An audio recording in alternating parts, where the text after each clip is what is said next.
You're deep. The Rolex wearing, diamond ring wearing, kid stealing, wheeling dealing, limousine riding, jet flying, son of a gun, and I'm having a hard time holding these alligators. You're talking to the Rolex wearing, diamond ring wearing, kid stealing, wheeling dealing, limo jet flying. We Ric Flairing on them niggas. We Ric Flairing on them niggas. You talking to the Rolex wearing, diamond ring wearing, kid stealing, wheeling dealing, limo jet flying. We Ric Flairing on them niggas. Check, we Ric Flairing on them niggas. It's apparent these girls staring. I'm Ric Flairing, gold across my chest. I'm fresh to death, I'm Paul Bearing, not at all scary. When I open like Betty Wops and find to these circles that's going in like a carry shot. Woo! I'm going in like a Mary Pop off that Mary Crop at the top flow at the Marriott. So questioning me is like questioning you. See, we the best dressed, so come and get blessed with the crew. Not one but two, different ways to slaughter your crew. Committed tat across the chest, I guess she blessed with the truth. People want to see them checks, representation of proof. Living through my elders trying to resonate to the youth. But ain't nothing to get my flash on. Longevity is heavily embedded in my melanin. Layman terms, I last long.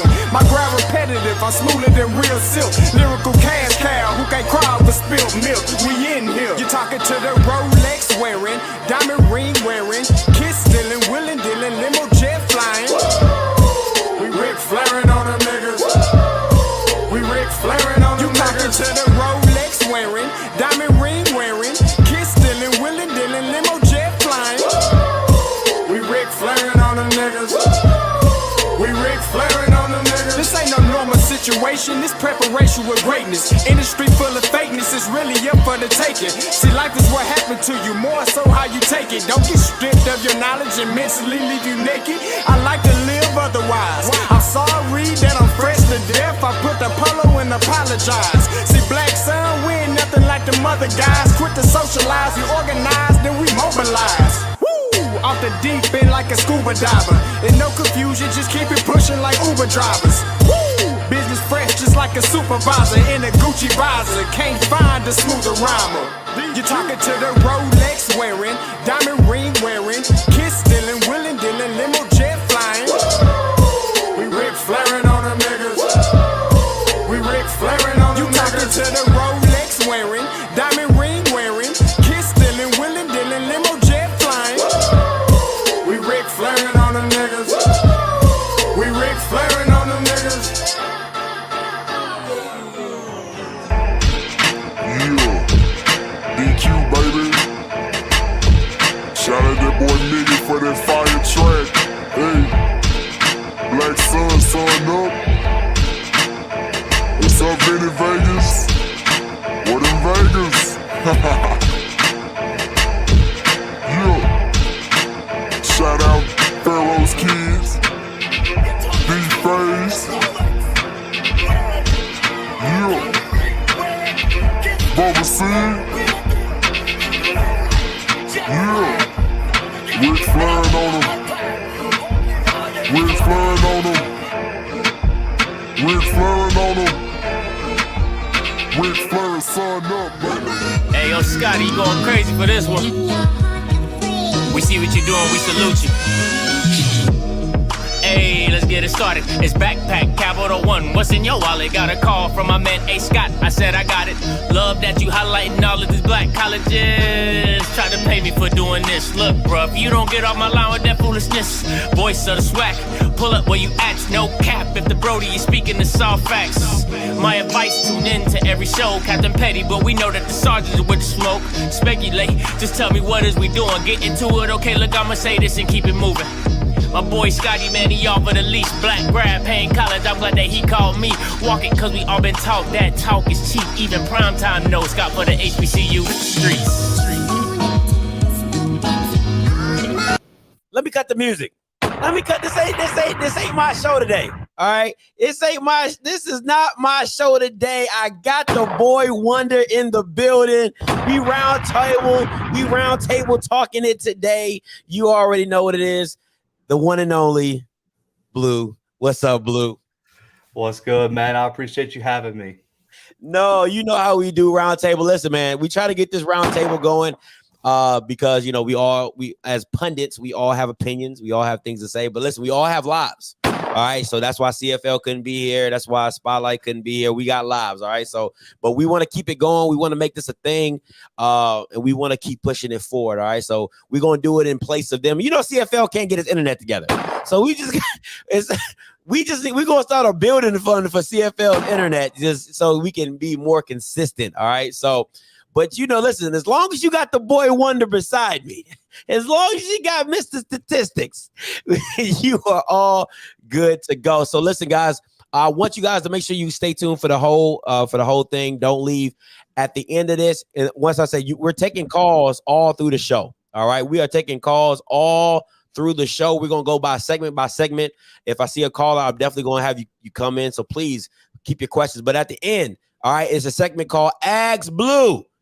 All right, let me get my banner up. I like to be pretty. There's a segment called Ags Blue. You can ask them whatever you want. FCS, FBS, 1960, 78, whatever you want to ask Blue, he's here for you. All right. So so make sure you stay tuned to that. But any questions that you ask in the show needs to be on SWAC, all right, or whatever topic we're discussing, or whatever a SWAC conversation. But at the end, you can ask Blue whatever you want, and all that we ask is that you do not bring up October 9th. Okay, we under everybody.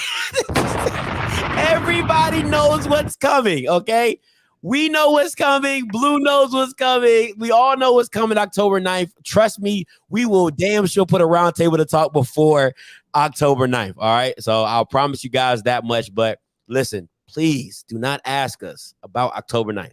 All right. We'll have to do like a 5-hour live stream, like every YouTuber you could think of. We got to get everybody in here. Just a conference call. That'd be a good one. About 10, 11 people in this mug. We all talking about October 9th because we all know it's the game of the year and see who's right and who's going to be wrong. All right, that should be good. We might have to start planning that. And listen, that might be SWAC Buzz. I'm talking about everybody you could possibly, except the pregame show. Now that we don't, Fox News, we don't do that. All right, so So first thing up, Blue. All right, first question: what team's win was the most impressive this week? All right, so personally, I'm going to say Alabama State's win was the most impressive for me, just because, yes, like in terms of the comeback for Alcorn, it was outstanding, but they were supposed to win that game going into it. But when you look at the hype that was getting behind Bethune after almost beating A&M, after playing, I believe it was UTEP pretty close with that tight end, the quarterback was getting hype.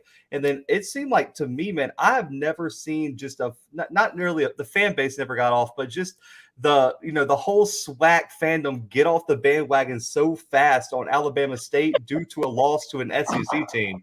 They said they got beat 62-0 by Auburn. They must be atrocious. And it's like, can we give them a break just a little bit? I mean, they played an SEC team on the road in week 2. The Miles win was not impressive. Let me just put that out there. 1 point win over Miles is inexcusable. But for them to come out and not only win, but win convincingly. I mean, it was 38-17 till late in the fourth quarter, man. And outside of that tight end, nobody on that offense for Bethune even produced. That running back that everyone was talking about against A&M, they held the Bethune to 12 yards rushing in this game. They averaged 0.6 yards per carry this weekend, man. That front seven is something serious.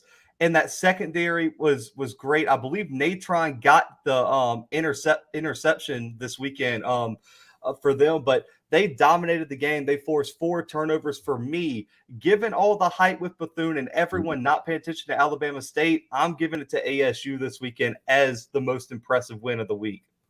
And Blue, you've also talked about Ryan. We both have discussed on and off the channel, what I'm saying, in private, that Ryan hasn't. We wanted to see, can he take that next step in his sophomore year to be I'm the guy, because we knew that when you play at Alabama State, Ezra Gray is the guy. You have to stop Ezra Gray, and I like Ja'Cory Moore. I like Ja'Cory Merritt as well. I think he's a great running back as well. I think they have a great dual system, but you have to put the ball in Ryan Nettles' hand because we all know if you plan to beat the big boys, fam, Jackson State, you have to be able to throw the ball. You can't run it, and expect to be successful. So that's why, for me, I thought Bethune was going to come out with a win on this one, and I didn't really talk about it too much because I was on that hype train too with Bethune, watching them being at the game against Alabama A&M, looking how effective they are. But once again, it's Alabama A&M. Everybody looks effective against them because their defense is trash. Straight trash, right? Hey, the real test this weekend, if Grambling can get to 20, they got serious problems. They got serious problems in Huntsville, man. Grambling cannot score 20 points this weekend. Oh man, listen, that might be the look. That might be the what you know how like you have the ticker like on the lookout for it and start keeping up the track with the score. Yeah, so if Grambling doesn't get to 20, can Grambling get to 20? And it's a possibility they can happen against A&M. It's a possibility. But my impressive win had to go with Alcorn, right? Listen, I'm sorry. Yes, you're supposed to win that game. Yes, everything is you're the SWAC champ, but it's hot. Man, listen, when you talking about hot, I was hot because I was like, you're down 26-7 at half. Nobody in their right mind is supposed to think you're supposed to win that game. And they come back with everything against them. I mean, Felix Harper looked like two different quarterbacks from the first half to the second half. The offensive line was still O-laying. They could barely block, and they were still able to come out and be champs. Like, I feel like that's a champion's resolve. You know what I'm saying? At the end of the day, that's a champion's resolve, and I have to give them credit for that because you had every right to throw in the towel. I mean, every right to throw in the towel and be like, you know what? We ain't got no trainers. We got a lot of turmoil going on. All right, it's going to be a letdown week and we move on. But my God, that was beautiful. That was a beautiful win. Let me get, you got Mr. Ford on the call. Let me take his call real quick. What's up, Mr. Ford? You live with us. Talk to me. Hey, can you hear me? Yes, sir. Oh, okay, hold on. Let me turn this stuff down. Okay, I'm agreeing with you. I thought the most impressive win was this Alcorn State UAPB because I'm gonna tell you something. UAPB put their foot in Alcorn's ass that first half, and I really believe what happened to Pine Bluff was they don't have any depth, and they just ran out of gas, and that's why Alcorn was able to come out. But let me just tell you, my sentimental favorite is this Prairie View versus Grambling game. Mm-hmm. And what I'm being told by the people at Grambling was Prairie View defense is legitimate. You know, I've always complained about that Freeman man as defensive coordinator at Prairie View. I thought he was keeping the coach at Prairie View from getting to that SWAC championship and that Celebration Bowl. Mm-hmm. But from what I'm hearing now, Prairie View's defense is legitimate. Now, here's the thing. I want to pose a question to both of you. I watched a lot of SWAC football this weekend, and here's what I'm seeing. I'm seeing a crisis in offensive line play in the SWAC. Now, back in the 90s, there was a sports writer by the name of Roscoe Nance. He's deceased now. He said the biggest problem in the SWAC was they didn't have offensive coordination, offensive innovation. Well, I'm taking it more basic.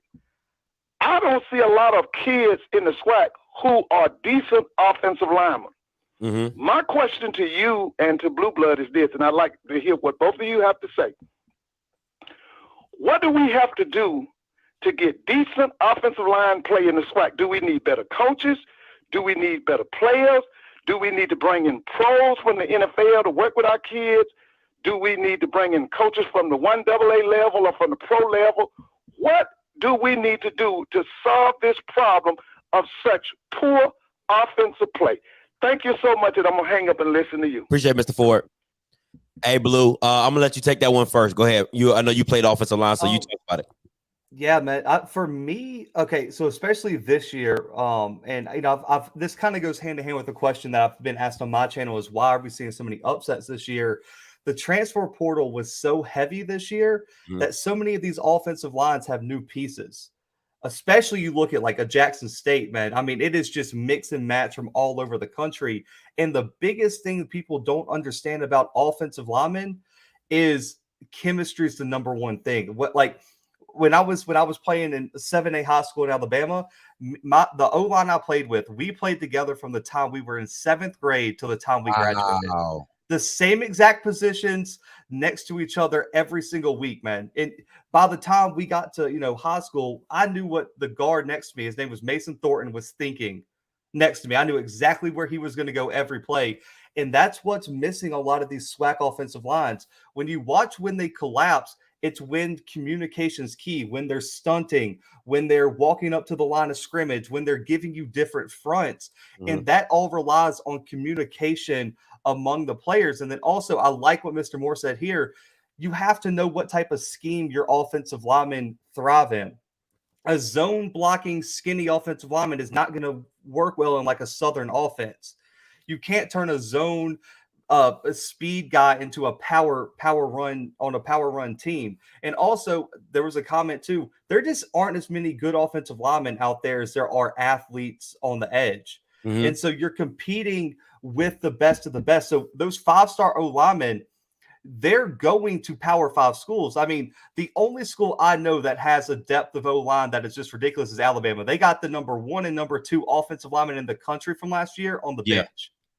Only team that can afford to do that. But you see every year, even at the Power 5 level, if you got a freshman offensive lineman that's at 4-star up, he almost is guaranteed a starting spot on any school in the country. They're just hard to find, man, because it's a hard position to coach because every scheme's different and the chemistry is the biggest thing. And that's the number one thing that I think Jackson State needs, in some of these other programs, is if you could just keep these kids in the program for three to 4 seasons, you're talking about a dangerously good offensive line. But when you mix and match, and on top of that, let's take an Alcorn. Listen, I've played offensive line. Practice is nothing like a game because nothing's coming at you full speed in practice. And they're mixing and matching players in terms of defensive schemes.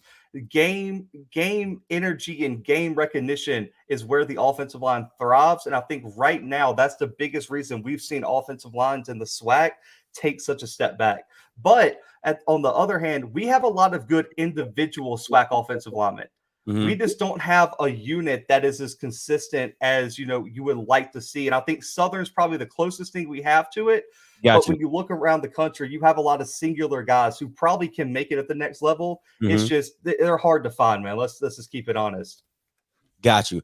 Okay, so let me say this. I think I wholeheartedly agree with you, Blue, because at the end of the day, I have never played offensive line and things like that. I think there's a balance between two.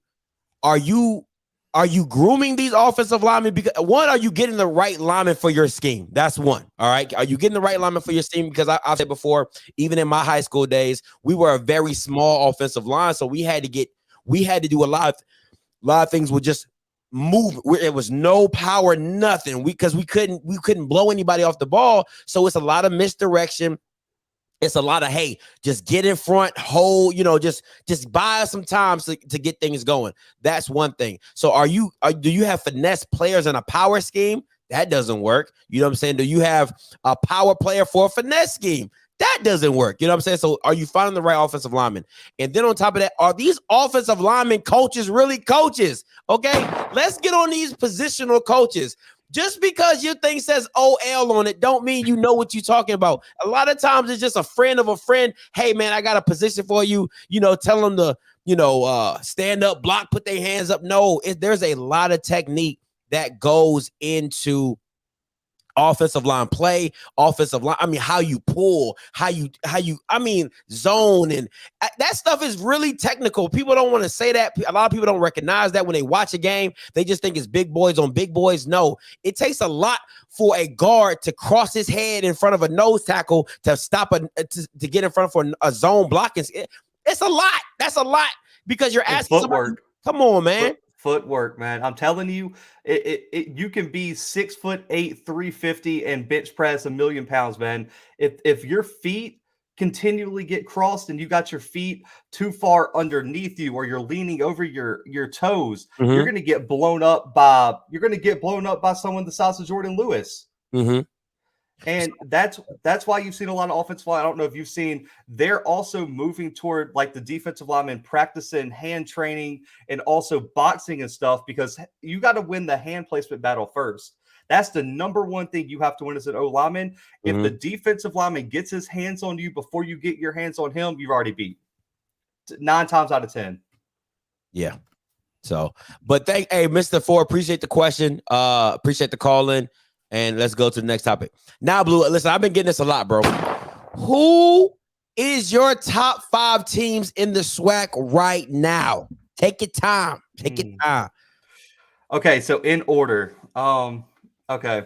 I'll start at 1, and it's okay, so the only reason I'm putting this team there is because they haven't lost yet. I will still have A&M at 1. But if you watch my channel, I am so concerned with that defense, man. I am terrified once that defense has to go up against a real offense. But for right now, due to them not losing, I'm putting A&M. At 2, I'm putting Jackson State because a 3-point loss to ULM is absolutely that's not a huge issue to me, especially after the way they looked against Troy. Listen, I believe it was Addo Green added me on Twitter the night of that game and told me to go watch the film. Like, he didn't waste any time. Like, I don't even think the game ended before he hit me up on Twitter. I went and watched the film. That team plays serious. And you want to talk about Rodriguez throwing it deep? They found a way to do it against Troy, and it was impressive. But, shout out to his family, man. He's in the hospital. He had like a chest contusion from that game and got like hospitalized. So hopefully he's recovered. At 3, I'm going to put Prairie View. At 3, I've been really impressed with them. That's one game from last week. I'm still trying to find the full game film because I want to watch that entire game. I've only seen clips here and there, but pass is legit, and I'm very impressed with how they've just been consistently winning. And this week is going to be a huge statement if they can get past Pine Bluff, because I think you can make an argument that they're in control of that division if they win this weekend. Exactly. That's 3 straight SWAC wins for them. Only team to do that. At 4 is where it gets really tough for me, but right now this one's so tough. I'm going to put Alcorn at 4. I was really impressed with the comeback this past weekend, and personally, I think they've shown improvement. The number one thing I saw in the second half, man, that run game came alive. Nico Duffy finally woke up. He's been sleepwalking for 3 weeks, and in that second half, he absolutely showed up. And 5th, man, you can slide a number of teams in there. But just because of last week, I know it's going to piss some people off. I'm putting Alabama State at 5. I think coming out there and beating Bethune like they did, I really like what Alabama State is. And we talked about this off camera. Alabama State is a matchup nightmare for everybody in the SWAC because of what they bring on the defensive side of the ball. So for me, I'm putting Alabama State at 5, just slightly. And if I had to do another one, it'd be Southern just by like a hair. But for me, I'm going to put Alabama State in that 5th spot. And if we're really getting that SWAC hours up, Blue, you got to go with the conference win. In conference win is huge in SWAC. You see what I'm saying? That's all we talk about. That's all people want to talk about. So we'll make sure we get that going. All right. So run down from the top 5 real quick. Run it down for me again. Yeah.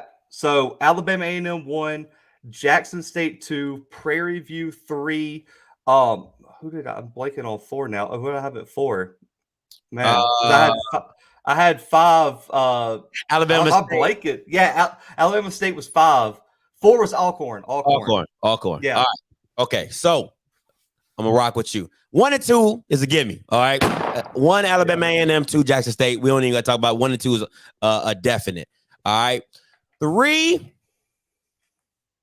got to go with PV as well. All right. Listen, I am a fan of Jawan Pass. All right. I am a fan of Jawan Pass. I've seen him at Houston. I saw him play at Houston Baptist. I saw his game against Texas Southern. I think I'm a fan. Grambling, I didn't see the game. They don't videotape that game. So a lot of people haven't seen it as well. But I'm kind of upset. I said he would put up 30. He only put up 24. So he made me a liar. 4 and 5 is where it gets really tricky for me. It really gets real slippery for me. 4. I got to go with FAM, right? And I know a lot of people are going to be like, what the hell, Scotty? Why are you going with FAM? I really believe in their defense and I believe in their coaching. I just don't know what the quarterback situation is going to look like going in the future. I really believe in FAM, though.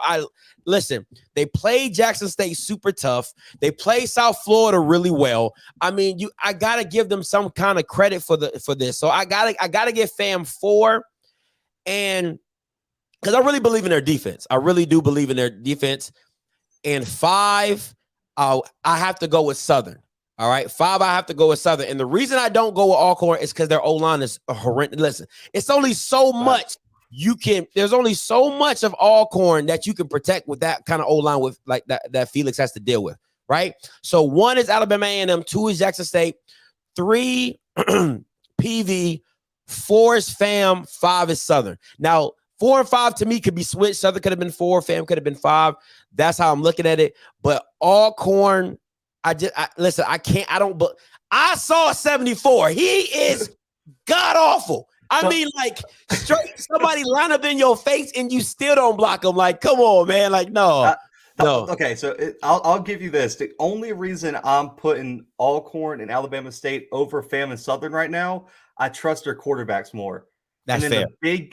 the biggest games, you could throw the defenses, you could throw the wide, everything out the window. Can that quarterback go out and win you a game? I trust Felix and Nettles over McKay and whoever in the hell Southern is going to put on the field moving forward. It should be the McDaniel kid they put out this weekend, but I've heard that might not be the case. Mm-hmm. So I don't know. So due to the uncertainty, that's why I moved them back a little bit. Okay, let's take one more. Let me take a caller real quick from one of my members. Hey, Ryan, you live. Talk to us. Hey, what's going on? Hey, turn your background down. What's good? Cool. Blue Bloods, though? Yes, sir. Yep. Hey, Blue Bloods, man. I had listened to your synopsis the week before recap. I like that, man. I appreciate it, man. Yeah, but on the offensive line play, do y'all remember when Jackson played FAMU? And the run block was still dismal that game, but we all thought that they had made little improvements from the spring as far as pass blocking. Would you agree with that? As far as the FAMU game, it seemed like protecting Shadur. Okay, so I would say yes, but I think it had more to do with FAMU. I can't name a single bona fide pass rusher they have. And also, we talked about it, I believe in this first roundtable we had, they had zero creativity in how they brought pressure. They lined 3 or 4 guys up right across from their matchup and just blitzed right up the field. I wanted to see how they would have done with some stunts. And I think we saw against ULM that they had a lot of trouble once you started stunting and not really showing not showing your hand all the way. So you thinking Jackson's the offensive line having a problem with stunts and different things like that right now? Because I would agree all pass blocking and run blocking for Jackson right now is pathetic.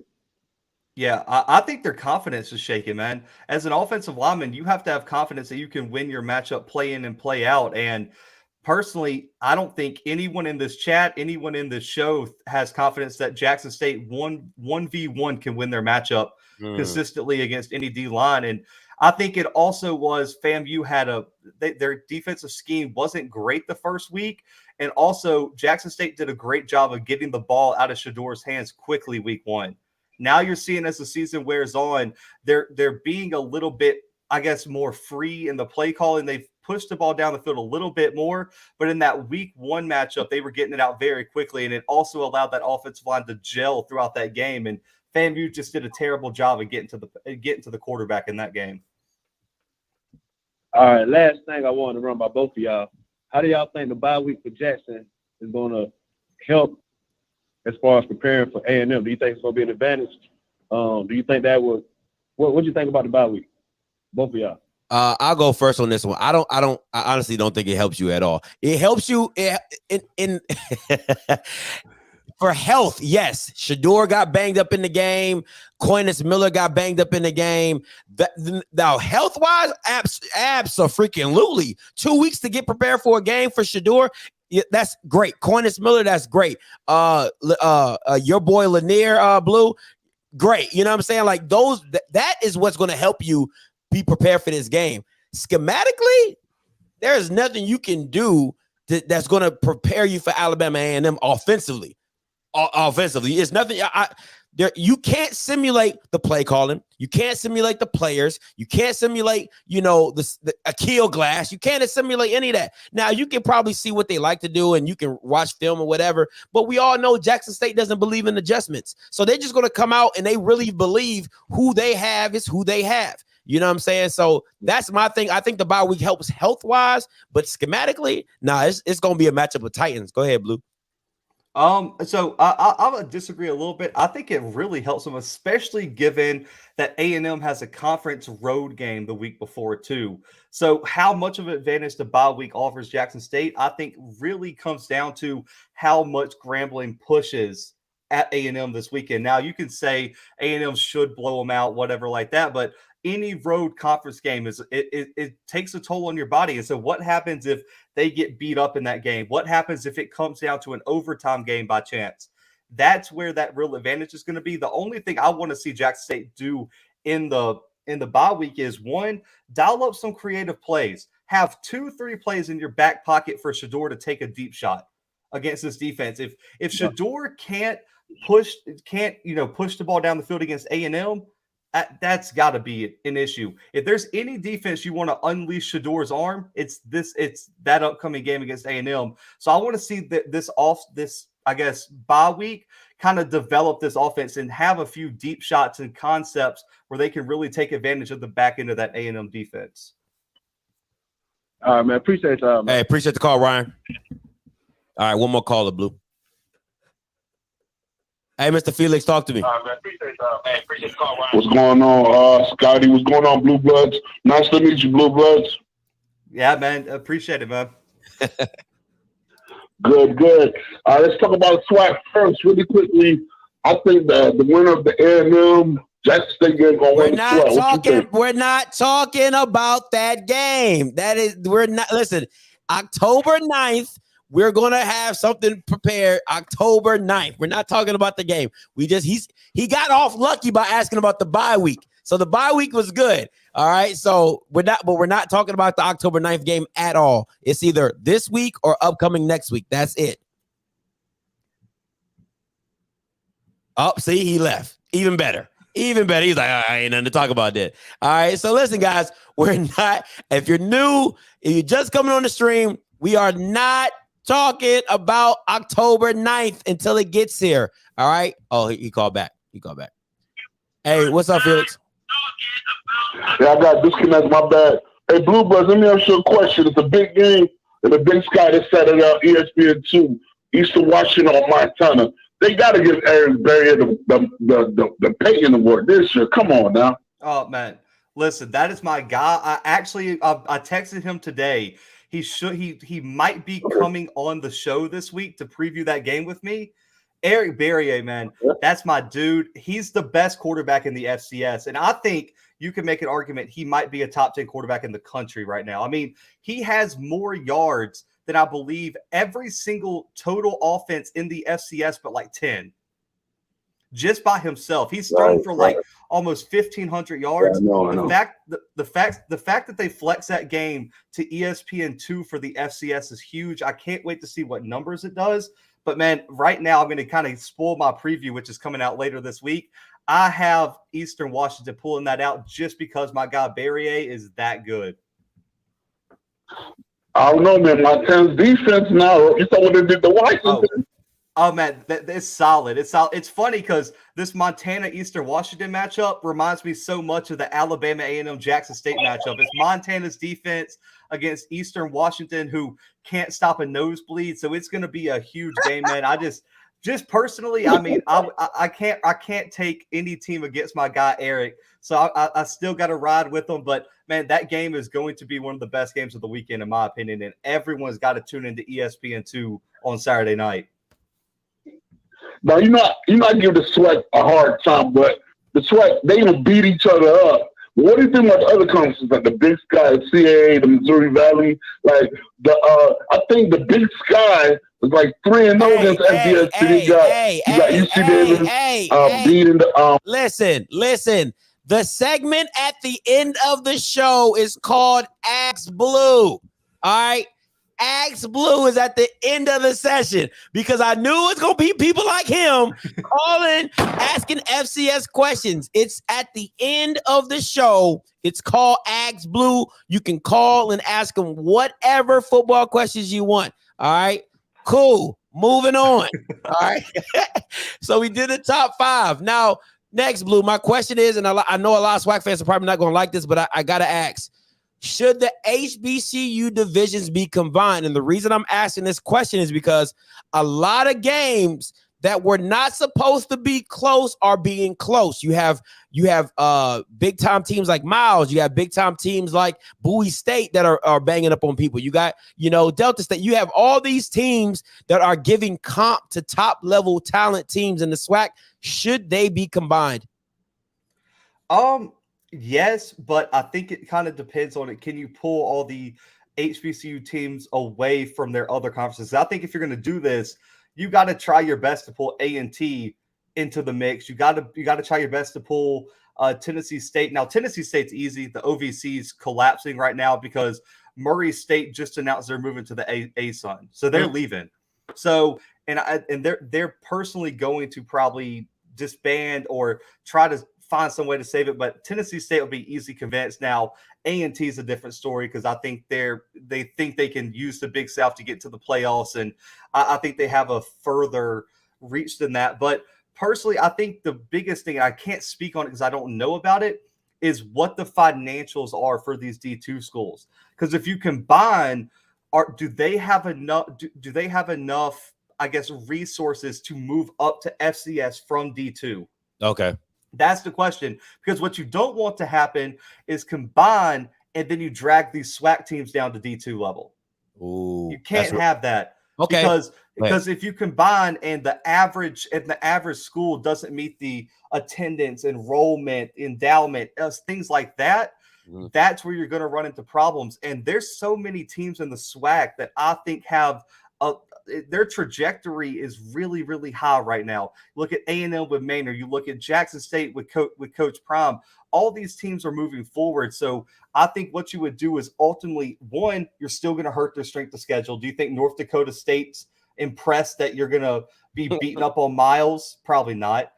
And on top of that, let's just be honest. I would rather see the SWAC keep expanding and also just keep expanding the money. That way we can see the Jackson State versus North Dakota States, the Southern versus Sam Houston States, the Jacksonville States versus Alabama States. That's where I would want to see the SWAC go and grow rather than take these D2 teams and risk being pulled down by adding in all these political factors, which I can't speak on. I'm a football guy, so you guys can tell me how much money they got, how much enrollment, but I think that would be too big of a risk for the SWAC to take that chance. Okay, so so divisions being knocked down. This is my plan, and this is and the HBCU National Championship.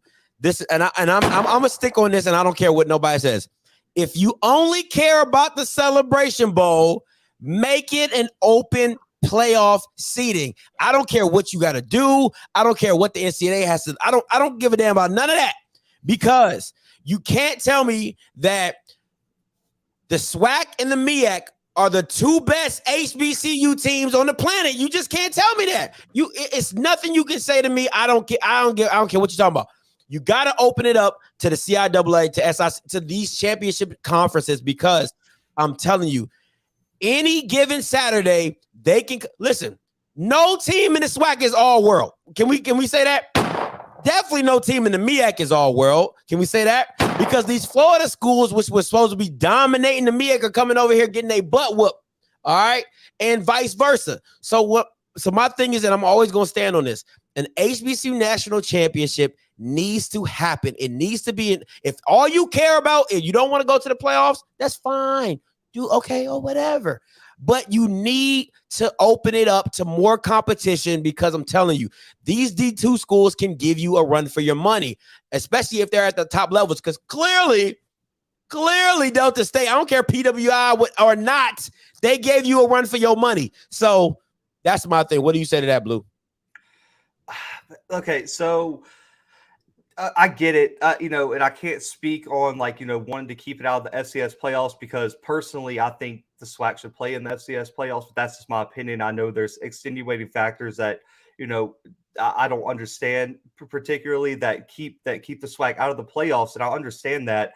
But for me, I mean, the number one thing I've seen from SWAC fans on your videos, on my videos, is they want the SWAC to, one, have more exposure, two, play better teams, and three, get more players drafted, right? That's like the three main goals of SWAC football.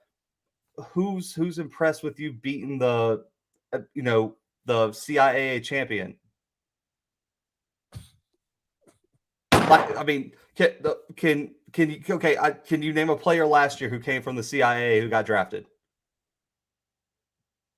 The kid from 49ers, but he didn't get drafted. The kid from the 49ers, they kick over though, but he didn't get drafted though.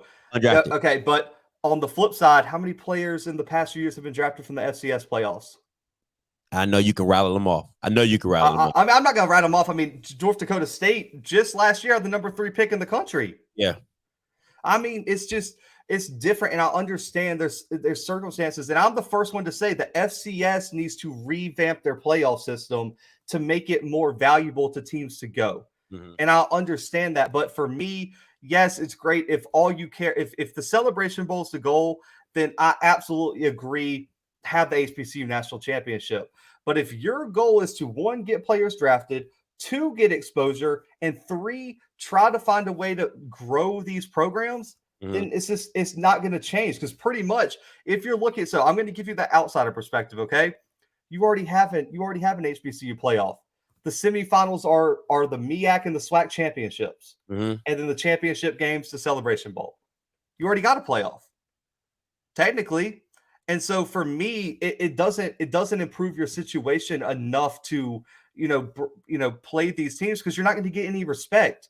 Yeah. Are you going to jump in the FCS poll because you beat the SEAC champion?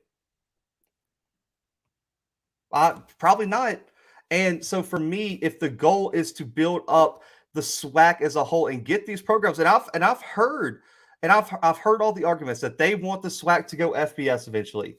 You ain't going to do it just having that national championship between the SEAC, the SWAC, and all that. You're going to get that by beating other top FCS teams. There's a rumor right now James Madison and North Dakota State are candidates to move up to FBS. You want to know how they did it? Winning national championships. Consistent. Well, I mean, to be honest, let's just be. North Dakota State has the consistently is not even the word for North Dakota State. They've just won them all, pretty much. I mean, they've won like 7 of the last 9 or something like that. It's stupid how good they've been. So for me, I think it's a short term. It's like a Band-Aid over like a leak in the house. Like it's not gonna fix the long term goal. But for me, it might be a nice short term solution to kind of quiet all the complaints and things like that. Got you. All right, too easy. I got a call. Let me answer this caller real quick. Hey, what's up, Q? Talk to me. Hey, how's it going, brother? Hey, this is just expand on the conversation. Hey, man, shout out to Blue. Absolutely love your what you do, man. SWAC. Personally, I say expand the SWAC to 16 teams. Do a pod system. What the WAC did back in, I'll say when they had the 16 teams of Rice. At the time, the concept was too new. Teams didn't get it, and it the WAC exploded on itself. And after that, the Mountain West and the WAC came about. But have the pods that gives each of the schools their opportunity to keep their rivalries in check. Keep their rivalries, and they also have to play the conference games. With that, I see the Celebration Bowl. Honestly, brother, I mean, I give it the D2 teams. They give them an opportunity, but at the end of the day, if they wanted to go for a bowl championship, they should go to Division I. The alumni should invest in their schools, because that's the biggest thing about it is if you want to go to Division I, you got to have the money in the backing to go behind it, because that's instead of I think 63 scholarships for D1 and versus I 85. Think 36 for D2. Yeah, it's 85 for I think it's 85 for Division I FBS, D1AA is 65, and then going below. Yeah, there we go. Thanks. So I think it could work out. I know I would say on expanding on schools, I would say they've been trying their hardest to get into the Atlanta market. But unfortunately, Morris Brown, when they was trying to do the first round expansion of the SWAC, basically they went under with their scandal, and they lost that market. And so there's a whole lot of schools that you can elevate up, but at the same time, most of those do not have the financial backing behind it and the facilities. And I'm with you, Blue. I believe that the SWAC should play for the national championship, but the financials behind that is $1 million for each team in the Celebration Bowl versus maybe a home game. But you have to split that up. You have to split that up in the conference. So how much money do you really make? Yeah. That's what I was going to ask you. Is is it really a financial gain if you go to the Celebration Bowl? Because if you have to split it up, why doesn't the SWAC just send their second best teams, the second place in the East, second place in the West, to play in the Celebration Bowl, and send your two best teams to go play for a natty? You know what? I'm on board with that, man. Honestly, I hope if Deion Sanders or whoever wins, I'm not going to crown him the king of the SWAC now. But whoever wins the SWAC, I hope that will come about, because now that the eyes are on the HBCUs and the SWAC championship, a lot of people are wanting to see, hey, why not be the Celebration Bowl champions? What about a national championship? You get more eyes on your conference, and this is your thing. Outside wins matter. Outside wins matter. Yep. You say that a lot. I'm in agreement with you. You basically, if you take on a North Dakota State, a Sam Houston State, Eastern Washington, and after that you dominate those teams, after that people are like, SWAC is pretty legit. Yeah, that's what happens. That's all. That's my little rant. Hey, appreciate it, Q. I appreciate it. Hey, Mr. Cam, I'm gonna get to you next, but I want to talk a little bit more.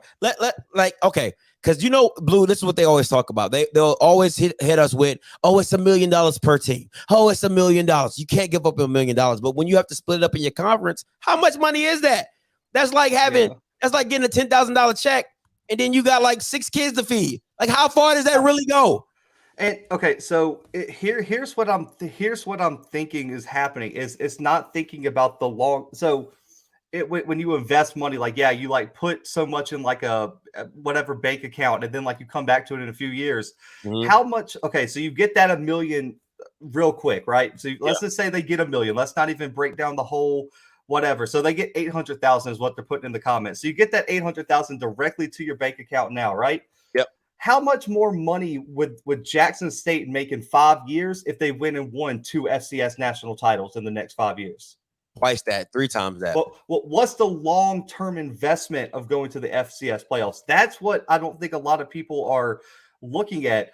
Yes, it's great. You get that immediate 800,000. That's all fine and well. It supports this, and this. And I understand there's financial things that me, Scotty, and a lot of people don't understand. But what I'm looking at is the long-term goals of the conference and the long-term money you can make. You can make so much money. Your attendance is already great. But just imagine how ridiculous the attendance would be if you had 2 FCS national titles to put on that resume, and how much just down the line you could make just based off of winning 1. Yep.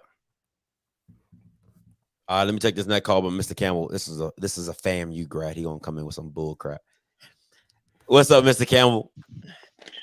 Okay. I love both of you brothers, but I have got to give facts. We're not gonna do alternative facts. So let's first of all, Blue, my man. Okay. Mm-hmm. Let me explain something to you. North Dakota State has been masquerading as a 1AA school for years. You gotta understand something. They are the second biggest school in the state. They get funded equally like North Dakota State. They stay at that level to beat up on people. Go look at what their financials for their sports programs are compared to SWAC programs. It's like a lower level D1 school. Same thing with James Madison. Same thing with Sam Houston. It is not apples to apples when you compare, when you look at budgets. So that's the first thing. Now I'm going to roll this back. FAMU won the 1AA championship. Jackson State would go to the playoffs. And you know what they would do to Jackson State? When they were the higher ranked team, you know the little school named Boise State? They were actually 1AA. You know how they got famous? Beating up on the SWAC. And they moved up. Because they would send Jackson State and Grambling out to Boise, even though Grambling and Jackson State had a better record. And Grambling was actually beating D1 teams. But because of politics, they made the SWAC and MEAC schools go out to the white schools. This is just facts.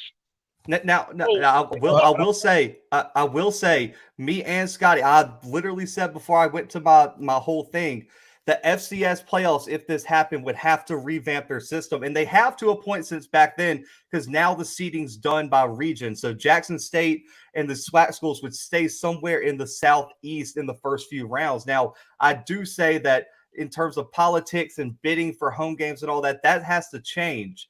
And I agree with you 100% on that if this happens, the mentality and the politics, everything have to change big. And that's a big ask. But also, as we're talking about, this is a lot of hypotheticals. As the Celebration Bowl has a big contract. But I'm saying if it happens, the SWAC would have to sit down with the other FCS conferences in the NCAA and find a way to make it work with scheduling, things like that. So I understand the politics behind it. And that's why I said, if this happens, the SWAC is going to have to vouch for themselves and fight for themselves and get some equal treatment on the playoff playing field. Now let me ask you this, Mr. Campbell, and let's keep it 100. Let's keep it a whole buck here. That's all I do. If I'm Jackson State, right? Let's keep it right now. Let's say Jackson State goes to the FCS playoffs and they have the team that they have and they have to go out west and play somebody. What does that really matter if you're the better team? Honestly, what does that really matter if you're the better team? It does matter, because I'm going to tell you why it matters. Because what happens is just like, and see, this is what I'm talking about, a little bit of history here. Jackson State, when they went in 87, 88, 89, do you understand? They had like 15 guys drafted in the NFL. So they were the more talented team. But when you're going and getting on a plane to Boise, Idaho, when you know the whole thing is tilted against you, those guys are and you guys, I'll use the 1-8. What's happening? What happens to all the guys in FCS now when they're not playing for the national championship? They opt out. They're not playing. They ain't playing in the bowl game. Look at what Mullen was mad about all the kids from Florida. All those guys opted out because we're not playing for anything. That's what happened with those guys. They were like, we're winning, and we're not getting anything back. To Blue's point, then they still flipped it and said, well, you got to bid for it. That was still the jinx put in it. So guess what? They came up with the Celebration Bowl, and let's be clear, the money is like this. I think the conference gets $250,000. The school gets the rest. So they're getting anywhere between $700,000 to $750,000. That's a lot of money. Okay, so hold on. Because you're going history, but I want to stay today, right? I get what you're saying. Historically, what I'm saying, the reason why. But listen, bro, hold on, just real quick, and I'm gonna be quiet. You make decisions off of past predicates. That's how we ended up at this situation. We were playing in the playoffs. FAMU, and I'm gonna use this again. What did they do? Jackson State and FAMU had the two best teams in 1AA and 78. The two best. And they put them on the same side of the bracket on purpose.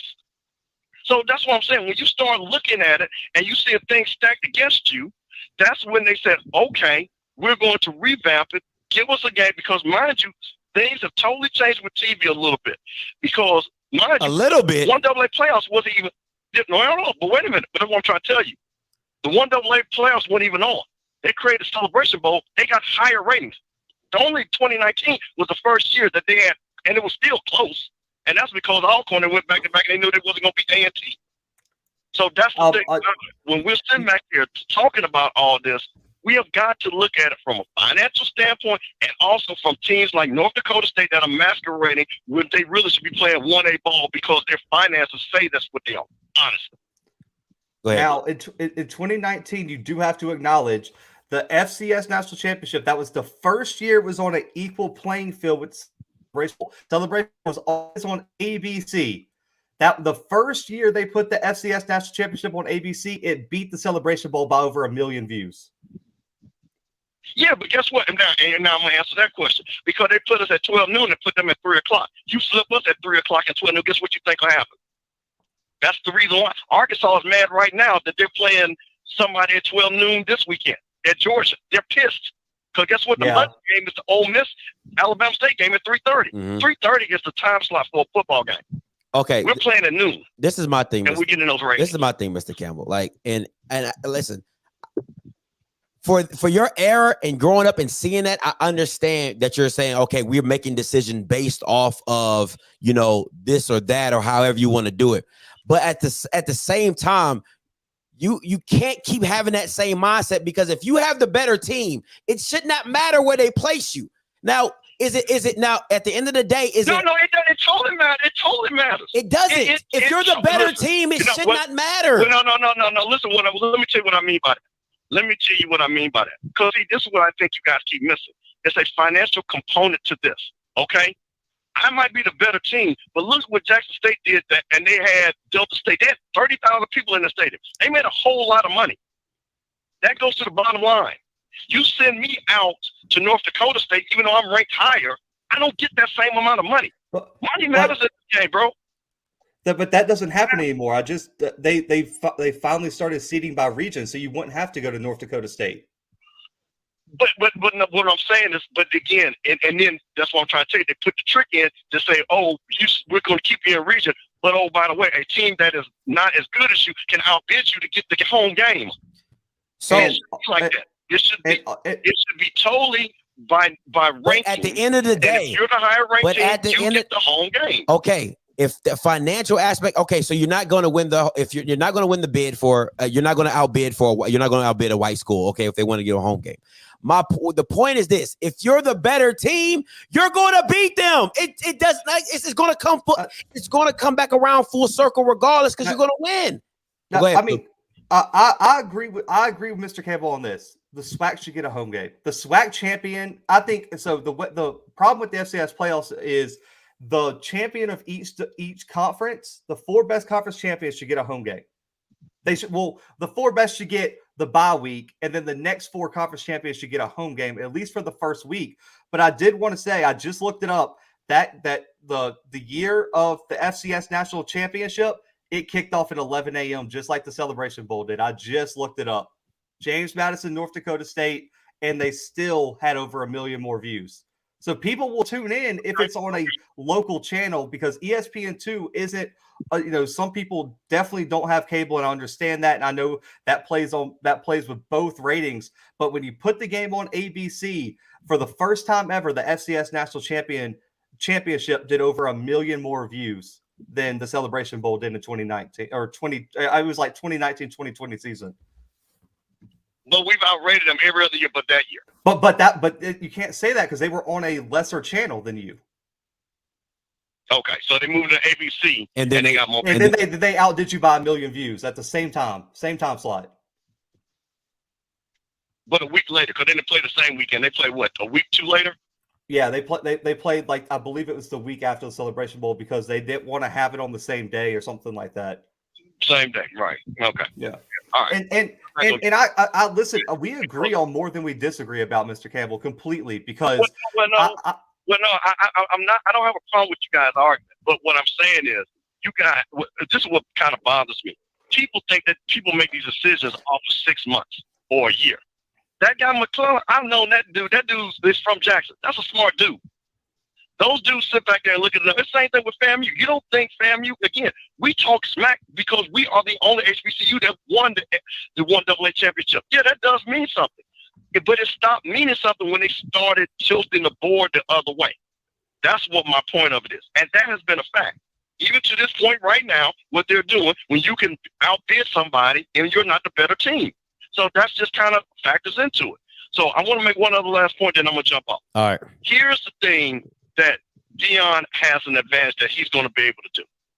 Deion, and like I say, I'm going to say this 1,000 times. Deion can go recruit players. When you recruit better players turn into draft picks. That is the thing that Deion's been able to do compared to what happened before. You just didn't have SWAC or MEAC schools going and getting good players. They were getting players that were okay, that maybe. But Deion is going challenging to get these players, and he's providing an environment where they like the environment. That was the thing that Jackson State and Grambling had back in the day, the environment to produce draft picks. And that's what I really like what JSU is doing, and that's what we're pushing FAMU to do.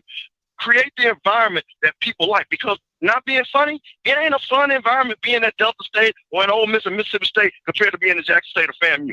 Just keeping it 100. It's a different environment. It's a different environment. So again, hold on. Wait, you can get those guys. Wait, hold on. If you can get those guys that go to a Coastal Carolina or East-West Michigan, get those guys first. Start getting those lower-level D1 guys and bringing them in, and it'll raise the boat for the swag. So you're talking about playing like out of conference games, correct? No, I'm talking about getting the players that they're recruiting. Oh, okay. If you're like Coastal Carolina or Eastern Michigan, a guy from Florida should not want to go to Eastern Michigan. And I'm not using, but you know those directional schools that these guys from Florida end up at. They're not all going to Alabama or Auburn or Florida. Okay. FAMU has enough to offer them to keep them at FAMU when they get them on campus. Because, and one other thing, because here's the one thing you can't deny. When you graduate from HBCU, you get a job. You get a real job, not no fake job. Because somebody's going to call and get you a job. So that's an advantage. But I love what you guys are doing. I'm going to jump off. I've taken up enough time, but I just wanted, because that North Dakota State thing, they've used that as an excuse. But everybody that knows 1AA football knows those guys should have been D1. Been D1. Yeah. So, all right, man, appreciate y'all. No, appreciate the call, Mr. Campbell. Appreciate you, man. Go ahead, Blue. What were you about to say? Oh, just North Dakota State is looking at it. Apparently, the Mountain West, if the Big 12 grabs Boise State, are going to try to grab North Dakota State to come D1. So that could be in the works very soon. All right, we got a lot of people on the call, so let me get to these callers real quick. And now you know how I feel, Blue. Hey, what's up, caller? Talk to me. All right. Can you hear me okay? Yeah, what's up? Talk to us. It's Mr. Davis, Southern University. And love your show. I was just watching the post-game show before calling in after Southern whipped that head to Mississippi Valley State University. Which they were supposed to, but go ahead. First of all, Mississippi Valley State better not let that coach go. He's the best thing since sliced bread for them. High school in my area here in Atlanta is a school called Westlake High School. Had more players go to the NFL than any other high school in the country. That school has 2,000 students. Mississippi Valley State enrollment is 1,600 plus. 2,000 Westlake High School, Mississippi Valley State, 1,600 plus students. Okay, I get what you got to get to your point. I got a lot of people on hold. What's your point? The point is they need to consider going to D2 and playing against Morehouse, Tuskegee, Benedict College, etc. I just don't ever see them winning this way. Southern University has 15,000 students. Okay, Jackson State, 8,000 or 9,000. Okay, I don't see them winning this way. No, that's a fair assessment, and I've heard that from a lot of people on both sides of the aisle saying that Valley needs to drop down and they could be a dominant D2 program. So, you know, that is what it is. But I appreciate the call. All right, great job, Scott. Thank you, sir. All right, let me see, 7350. Hey, Felix, make your point. What's up? Talk to me. Hey, what's going on, Blue Buds and Offscript? I got to talk. I'm a rattler, and I played football. I'm a football player, ex-football player from 03 to 05. In 03, we won the MEAC 6 years in a row, so we transitioned to Division One. But let me talk about the playoffs. The last SWAC team that went to the playoffs was '97 when Jackson State played Western Illinois. It was a hell of a game. Jackson State came short. In '98. We had a home game against Troy. We beat Troy, and then in the quarterfinals, we went at Western Illinois. We lost. Then the 1AA players been the SCS players 1AA formerly. The SCS players been regional. In '99, we had a home game against Troy, and then we went up to Appalachian State, and then we lost to Youngstown State in the semifinals. And then when I played in '04, Hampton won the MEAC, and they played William and Mary, and then in '05 they played Richmond, and also when NCCU went Blue Brothers and Oscar went to the Celebration Bowl. They played Grambling. When AT decided to go to the playoffs, they played regionally against Richmond. So I don't know what the hell Mr. Campbell talking about. I know you were the FAMU too, but I played ball. And my first Division I game was the Florida Gators. So what do you think about that? Because I know, and I remember Howard played Marshall. Howard was the MEAC champion. They had a better record than Marshall, but they had to go to Marshall. So I understand what Mr. Campbell talking about that. And also back then as well in 01, our North Dakota State was Georgia Southern. They won a national championship 6 times, and we was beating them 21-7. We lost 60-36. So I understand why Commissioner McCurry and Dennis Thomas did the Celebration Bowl, but we need to be back in the FCS playoffs. If they want to get drafted, they need to go against the best. Let me ask you a question. Did any of those games that you played in the FCS playoff, were they home games or were they all away games? Detroit in '98 was a home game first round, and in '99 the home game was in the first round, and then the second round was away because there was seeded higher of us. Let me tell you this: in '98 it was 3 teams in the postseason. '98 was Hampton, FAMU in the playoffs, and then Bethune-Cookman was in a bowl game against Southern. So Hampton lost in the first round because they sucked, and we went to the second round against Western Illinois.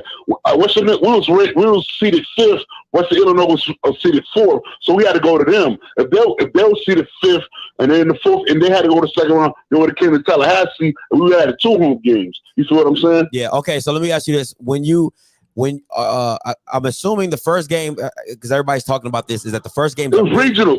Troy, Troy's in Alabama, and Tallahassee's right there. So it was just a bus ride for Troy to come to Tallahassee. So you're saying that the SWAC needs to get back in the FCA playoff? Yes or no?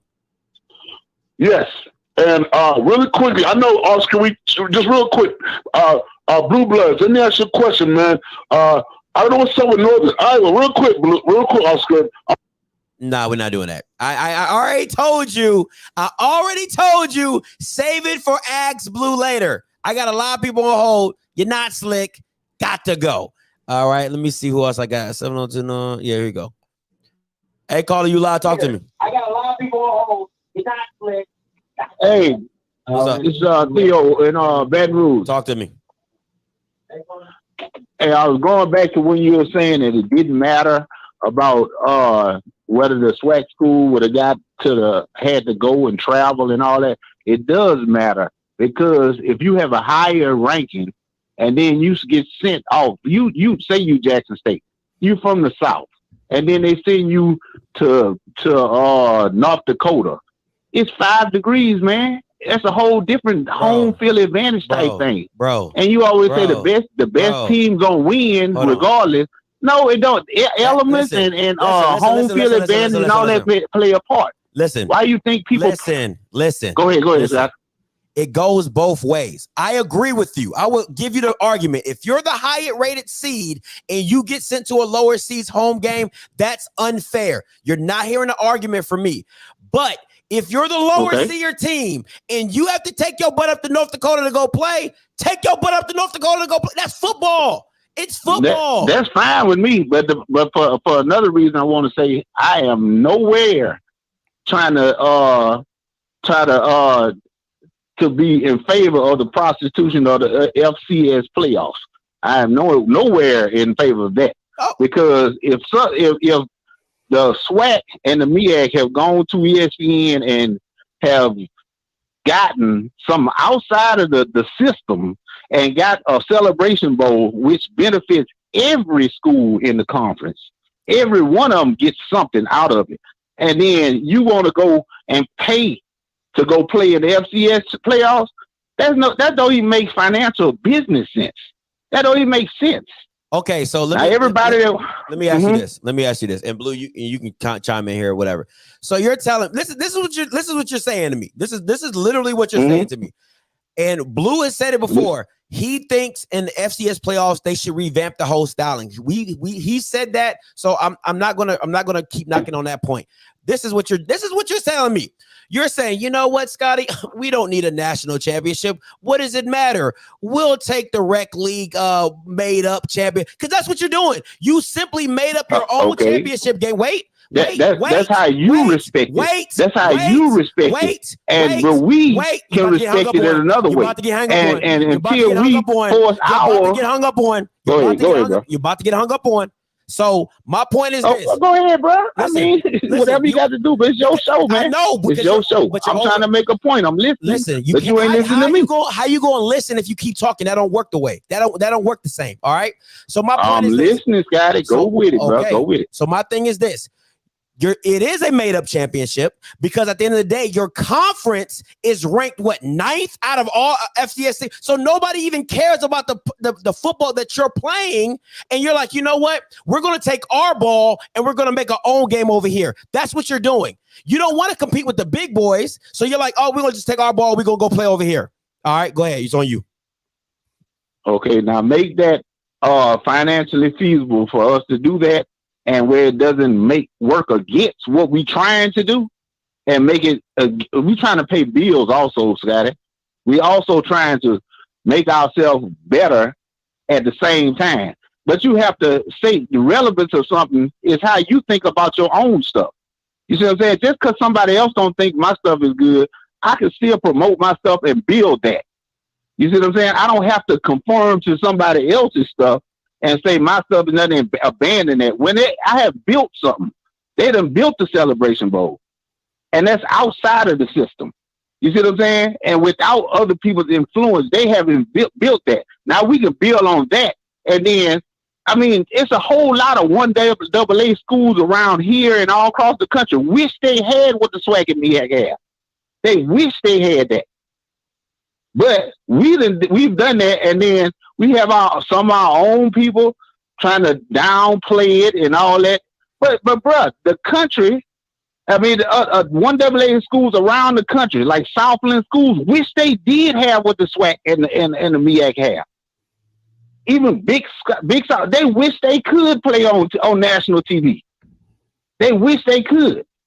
But that's what my point is. You have to have an idea of your own stuff, take it for what it is, and build it from there. You don't have to give in to somebody else the prostitution of the FCS playoffs where you're going to pay your way to go play. So you know I let you just ramble for like 10 minutes, right? I just want to make sure when I respond. Hey, bro, if you don't respect what I'm saying, bro, that's fine. It's your show, bro. But I'm just trying to give you a perspective. Bro, what do you listen to what I just said? Are you going to allow me to respond? Like, what are you talking about? I just let you ramble. Go ahead, I'm listening, bro. I'm listening. Go ahead. This is how it's a delay, bro. I mean, I'm go ahead, bro. Go ahead. My thing is this, right? At the end of the day, if that's what you want, I'm never going to tell you not to do what you want. That's what you want. All I'm gonna say is, if you're going to build it, how do you build it? Let me ask you that question. How do you build on? Because you said you got to build on to what you got. Explain to me how you build on to what you have. Help me understand that first, since that's what you're talking about. Okay, you already getting more exposure. You already get that. That's already there. By who? Okay. Say what now? I said by who? You've already built your way to ABC. You've already done that. Okay.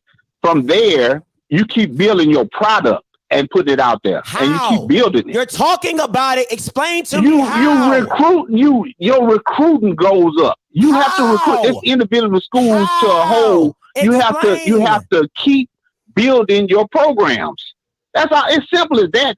That is no big, it's not a hard equation. Blue, you got anything to say? Blue? Go ahead. I mean, personally, just on my show, the argument I've made is every player I've personally talked to has wanted to play in the playoffs. And I mean, everyone wants this recruiting that, Jackson State has, put forth to continue to other SWAC schools, and for even Jackson State's recruiting to even get better than, the top, a top 50 class, or it was like 54th in the country or something like that. But how do you expect him to go sit on a 5-star's couch and say, yeah, come play for me, and we're going to go play for a Celebration Bowl when Nick Saban's coming in next saying, I can get you to a national championship? Well, Scotty, how you going Blue blood. That's not me. Compare?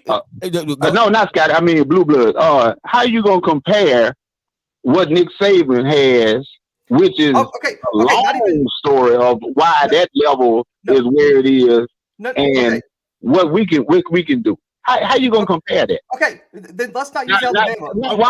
A better analogy is if somebody from McNeese go sit in a couch, and then somebody from Jackson State go sit at the couch in somebody's living room. Well, that's a better analogy. That's not who you're. And like Mr. Campbell was saying, the North Dakota State thing. North Dakota State is the main place. It's two different things. Are you going to let him respond? Okay. Let him respond.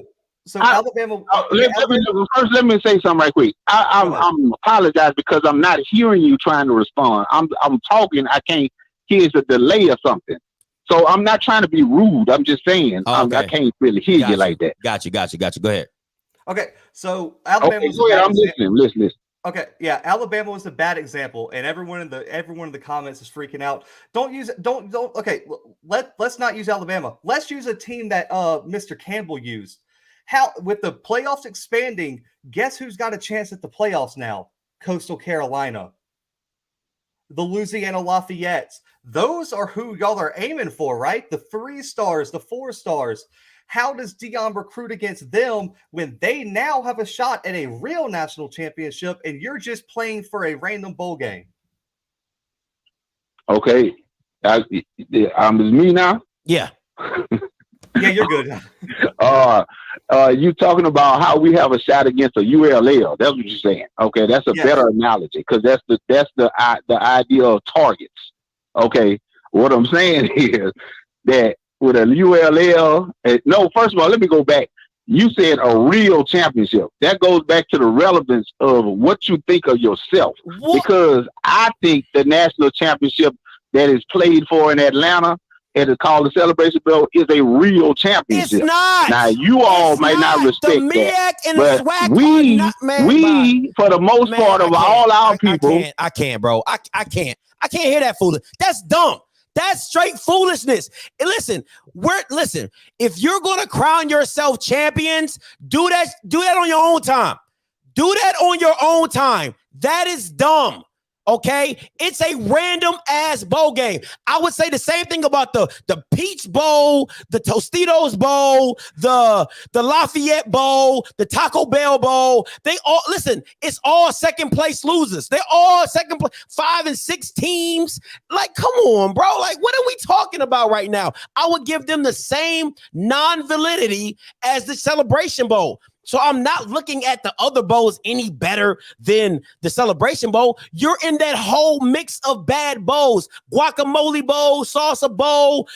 Come on, man. What are we talking about right now, bro? Come on, stop it. All right, we're gonna move on. But hey, listen, callers, we're gonna move on, but we're gonna get back to those callers as well. I promise you, we'll get to you.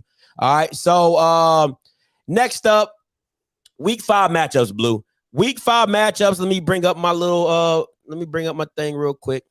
Who are you looking forward to see more? What matchup are you looking forward to see more? Man, I guess it was just the Alabama kid in me being born in Alabama. I'm rocking with Alabama State FAMU because, right now UAPB's already got that conference loss. Prairie View can prove themselves. But for me, Alabama State versus FAMU is such a big game for the East Division, man. I mean, that's talking about if FAMU loses this one, that is 2 huge in-division losses that you now have to 1 Jackson State and now 2 Alabama State. And now you're wondering, man, where is FAMU going to finish in terms of the East? I mean, this was a team that some people thought could win the division, Scotty. Yeah. And now if you drop a game to Alabama State, what does that become now for your season? So for me, also, great comment by Jay Johnson, man. This is huge for Ely's job. You have to, if you win this game, that hot seat has to be turned down just a little bit at least. You're 2-0 in the SWAC, and you got a chance to potentially. Let's just say they beat Jackson State last year with a different team. Understand? What if you can pull an upset over A&M or Jackson State? Then what are we looking at for that program? You see, now you're talking.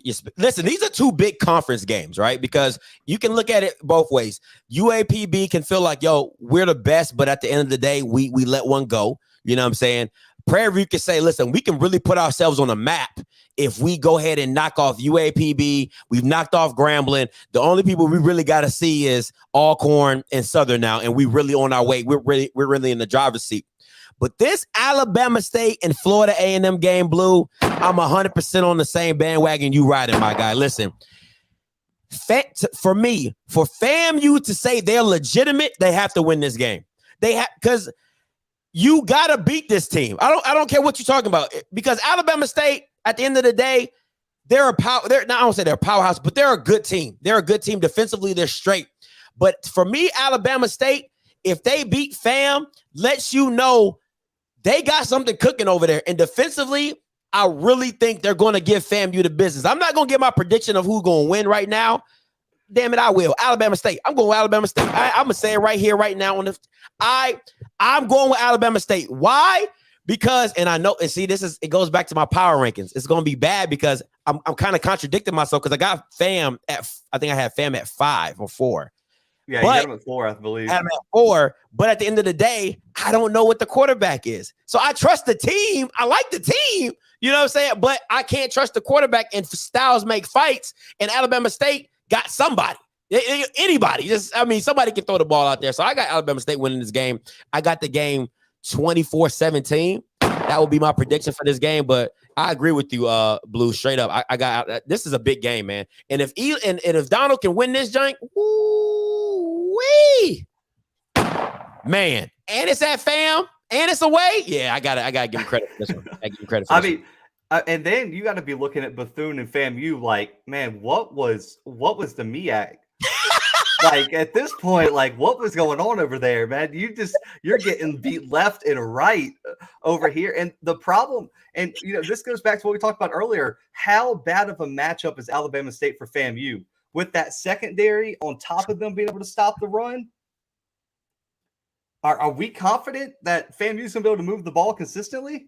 I'm not, because at the end of the day, you don't know what Rashawn McKay going to show up. Is the South Florida Rashawn McKay going to show up, or is the Jackson State Rashawn McKay going to show up? You just don't. You really, really just don't know, because it's no guarantee in the quarterback play. You know what you got in Bishop Bonnet. You know what you got in Xavier, but the other receivers don't scare you. I mean, if I got Jacquez Payne, Natron Culpepper, Ishad Davis, Christian Clark, like we're comparable. Now, FAMU would say we got Marquise Bell, we got Collier, we got the freshman 92 on the D. Okay, so we can match up, but we got a better running game. If Ezra Gay's playing, I'll take Ezra Gay over Bishop Bonnet. I'll take Ryan Daniels over McKay. Now, receiver wise, listen, it's not even a conversation. It's not even a conversation. FAMU got it beat on the receiver side because Ryan Nettles, I don't know who he's throwing to, but. So it's going to be a good game, a good matchup. I think it's going to be a low-scoring game, kind of like the Bethune and the Alabama State game. I think it's going to be kind of around the same lines at that. But, man, listen, I think it might be something special. And, Jordan said Savion's going to play. So that's a huge upgrade. That's a huge upgrade. If he was at that Jackson State game, it would have been different. I promise you that. But don't get me wrong, I am excited to see UAPB in Prairie View on this Thursday night. I think that's going to be a very, very exciting game. Jawan Pass on national not really national television, but ESPN Plus or whatever. So you can it's on ESPNU, I believe. I'm pretty sure it's on ESPNU again. So that's at least in most cable packages. You know what I'm saying? So just a little something like that. But I'm really am excited to see this game. Real talk. So we both are going with the Alabama State and Florida A&M game being the most anticipated game of this upcoming week. So boom, let me see what else I got. I'm gonna go with the hot topic real quick, Blue, then we're going to answer the phones, and then I'm gonna end it with Ask Blue. All right, so the hot topic is something that Blue dropped into in my phone, and you can talk a little bit about it, Blue, while I bring it up. Yeah, I mean, this is a rumor, and this comes from, Dan Walken, who is a legit FCS reporter. So it is a legit thing. And the Oklahoma D2 team, and then they also, I believe it's like Texas A&M, like Commerce or something like that, has already been in conversations with it. But supposedly the rumor is they want to have such a tight-knit group of teams, Scotty, that the travel is low, which is why they're looking at Texas Southern and Prairie View to kind of just surround themselves with that Oklahoma, Texas, and like Louisiana type conference. That way it's just 3 states. the cost of travel goes down, and that way they can increase their profits in terms of what they can do in this conference. Because right now the Southland is hurting. Losing Sam Houston State the year they won the national championship could not have been worse for that conference. And on top of that, they lost Central Arkansas, who just beat UAPB just a few weeks ago. So I'm not saying this will happen, but every valid FCS reporter is saying that the Southland's at least going to give them an offer to come. Now, whether they take it or not, I don't know. I don't know anyone in upper management of either of these schools, but this is a legit thing that the Southland is going to offer both Texas Southern and Prairie View. If I'm being honest, and you can help, you know, you're the boy wonder in this faction. So Texas Southern, I think, is a legit. I think Texas Southern has a legit chance of going to that conference and actually really competing at a high level. I wouldn't say they can't. PV. Now, okay, see, Texas Southern, basketball-wise, I think Texas Southern would like to stay in the SWAC. Yeah, I think they would really like to stay in the SWAC. I think they could compete with most conferences outside of, in basketball as well. Football, I think they wouldn't mind doing that. PV, I don't know. I don't know what PV, if they would really consider taking that plunge right now, and moving on, especially with the energy that they're bringing this year to the SWAC being competitive, and with Dion in the SWAC and the SWAC having all this notoriety. So, but let me ask you this, Blue. If they both left, how does that help Southland? What it does is, one, it keeps their reach in Texas for recruiting, for TV markets, everything like that, because losing Sam Houston State destroyed their Texas market. I'm talking about just absolutely wrecked it. And so getting these two schools, and especially Texas Southern, in a fairly large market, one, what they think will help them keep that TV market. And this is all financial ads. This has nothing to do with Texas Southern being atrocious at football. Their basketball program would bring a lot to the conference. But then also you look at Prairie View, I think you could say they could compete in the Southland. Absolutely, if they get added right now, especially after all the top teams in the Southland have left. This is just like the Southland's lifeline right now to save themselves, because the ASUN came in like a bully and stole all their lunch money. That's pretty much why they're doing this. And the bigger thing for me is, let's just say it happened, how would the SWAC respond? Because that's two huge Texas markets that the SWAC loses now. And from Israel Carey, he said PV helped establish the SWAC, create the SWAC. I doubt they would leave. So that's a little history thing right there. Okay. If I'm Texas Southern, I can go in. Now let me ask you this: in Southland, do they get a automatic bid to the FCS? Yeah. So now they do. But they're going to have to add members, because now that those few other members are leaving next year to the ASUN, they're not going to meet the minimum team requirement. So if they don't start adding teams, they're not going to get that automatic bid. And what will probably happen is those teams will probably just disband and go elsewhere, because the number one thing for those schools are making the playoffs, to be honest, or having a chance to get into the playoffs. Okay. Yeah. If I'm Texas Southern, I have to. I'll listen to that offer. I can't even lie to you, because if I'm not the best at the SWAC, I might be the mid tier in the Southland. You know what I'm saying? I get, like, we're all competing in that Texas market, so we're all trying to, and I don't know, man. I think that's not a bad look for Texas Southern. If you want to stay in that Texas market, I don't think that's a bad look, and I think that's something they should look into. PV, I don't think they would do at all. I mean, personally, now that all your best teams have left, I think actually right now the SWAC is a better conference in the Southland. Personally. So I would not leave. The only offer I would be waiting on if I'm any SWAC team is if the WAC and or the ASUN came calling. Those are the only two conferences I would even pick up the phone for. the only two. Because when you look at it, if you move to the ASUN, talk about the competition. You got Sam Houston, Jacksonville State, Central Arkansas. You got legit top 25 teams in that conference. And then you could really, really go play for a national championship. Only phone I'm answering is that really the ASUN. But for me, I don't think Texas Southern and Prairie View will take this offer. It's just something to watch, that they are going to probably extend an offer to both of those teams. Okay, that's real. I like that. All right. That's the hot topic. Let me see what else we got. All right, so I'm gonna answer some callers and then we're gonna end it with an Ask Blue segment. All right. So if you want to call in right now, you can ask Blue any. So Felix, if you would like to call back and ask about Illinois and Northern Illinois and all all them schools, you can call in and ask. Right now is the Ask Blue segment. My callers that are on the line, I got you guys in order. Let me see which order I had you guys in. 3-6. Okay, I got you. All right, caller, you live on the roundtable. Turn your background down. You're live on the roundtable. Man, I'm gonna turn it down. What's that with your Offscript? This nigga from New Orleans, up in that Baton Rouge. I got a question for you though, I got a little statement for you. All right, Swag, they can go play for a national championship, all that bullshit. They ain't gonna win. You know what I'm saying? And my question is this: as far as NCAA football compared to NCAA basketball, in basketball they got potential bag men to pull these players in, to come play for their schools. I'm trying to figure out if the SWAC, in NCAA football, they have these same bag men to pull these players in for the top recruits to come play football. Because these SWAC teams can go drive all this fucking fuss in North Dakota, they can fucking lose. You hear me? Okay, I'm so sorry because your sound was muffled, but you what were you said bag men? Yeah, does the NCAA football have bag men like the NCAA basketball does to pull top recruits into play? So you talking about like boosters, like paying money to kids to come in? Yeah. So like breaking the rules and like all the hidden stuff underneath like the NCAA? Yeah.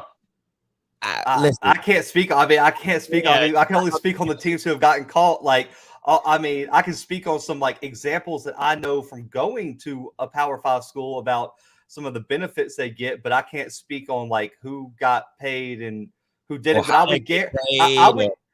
would guarantee that under the table payments in FCS probably is a little bit less common because you're kind of getting like quote unquote like the leftovers of what the Power 5 did offer. But if you want a top 10 player, you probably gonna have to throw a little car at them or something like that, to be completely honest. Yeah, exactly. So that's what we talking about with this whole SWAC division.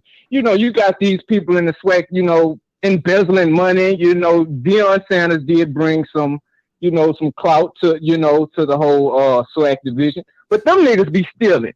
So they can't, even if SWAC got the goddamn money, they wouldn't know what to do with it to compete with these top players. So I think SWAC, we in a good position where we been, notice. And I think we should just keep it right there. Shout out to Offscript for putting the SWAC on the map too. Jackson State, y'all still musty, and y'all thieves. Grambling State, y'all musty. Southern University in the building, man. Man, fuck my haters, nigga. All right, so listen, it's real funny to me. And I'm glad he called it because everybody talks about, oh, Scotty, we can't pay for this. Oh, Scotty, we can't pay for that. Because you can't pay for that because people stealing. People embezzling money out your own school. Hold them Bamas accountable. How has Alcorn been to the Celebration Bowl 3 years running and they can't afford a trainer? Explain that to me. Talking about we need to have a Celebration Bowl. We get money. Where the money at? Huh? That what? 3 years running, that's 700. That's 2 years running. So that's $1.4 million. Where that money going? Huh? How you can't afford a trainer? Huh? Stop playing with me.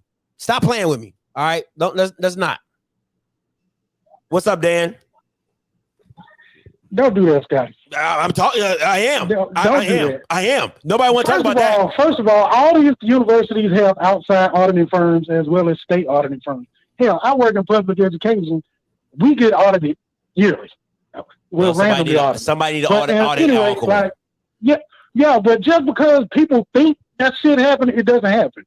Quite frankly, we can have Bentley fuck my school over with a fake ass audit that lasted for years, and we can get into that, but we're not. We're going to go to them playoffs. All right. But Mr. Campbell was right about those schools masquerading as, FCS schools. Blue brought up about JMU going, leveling up and all of that. But you keep forgetting nowadays they don't care if you win or not. It's about television markets. Mm-hmm. JMU is in that Washington, D.C. television market. That's why they're being considered for the American Athletic Conference. The same thing with UAB. People looking at Birmingham as over 200,000 people there. But hell, in the surrounding counties and in the county, is way over 1 million people up there.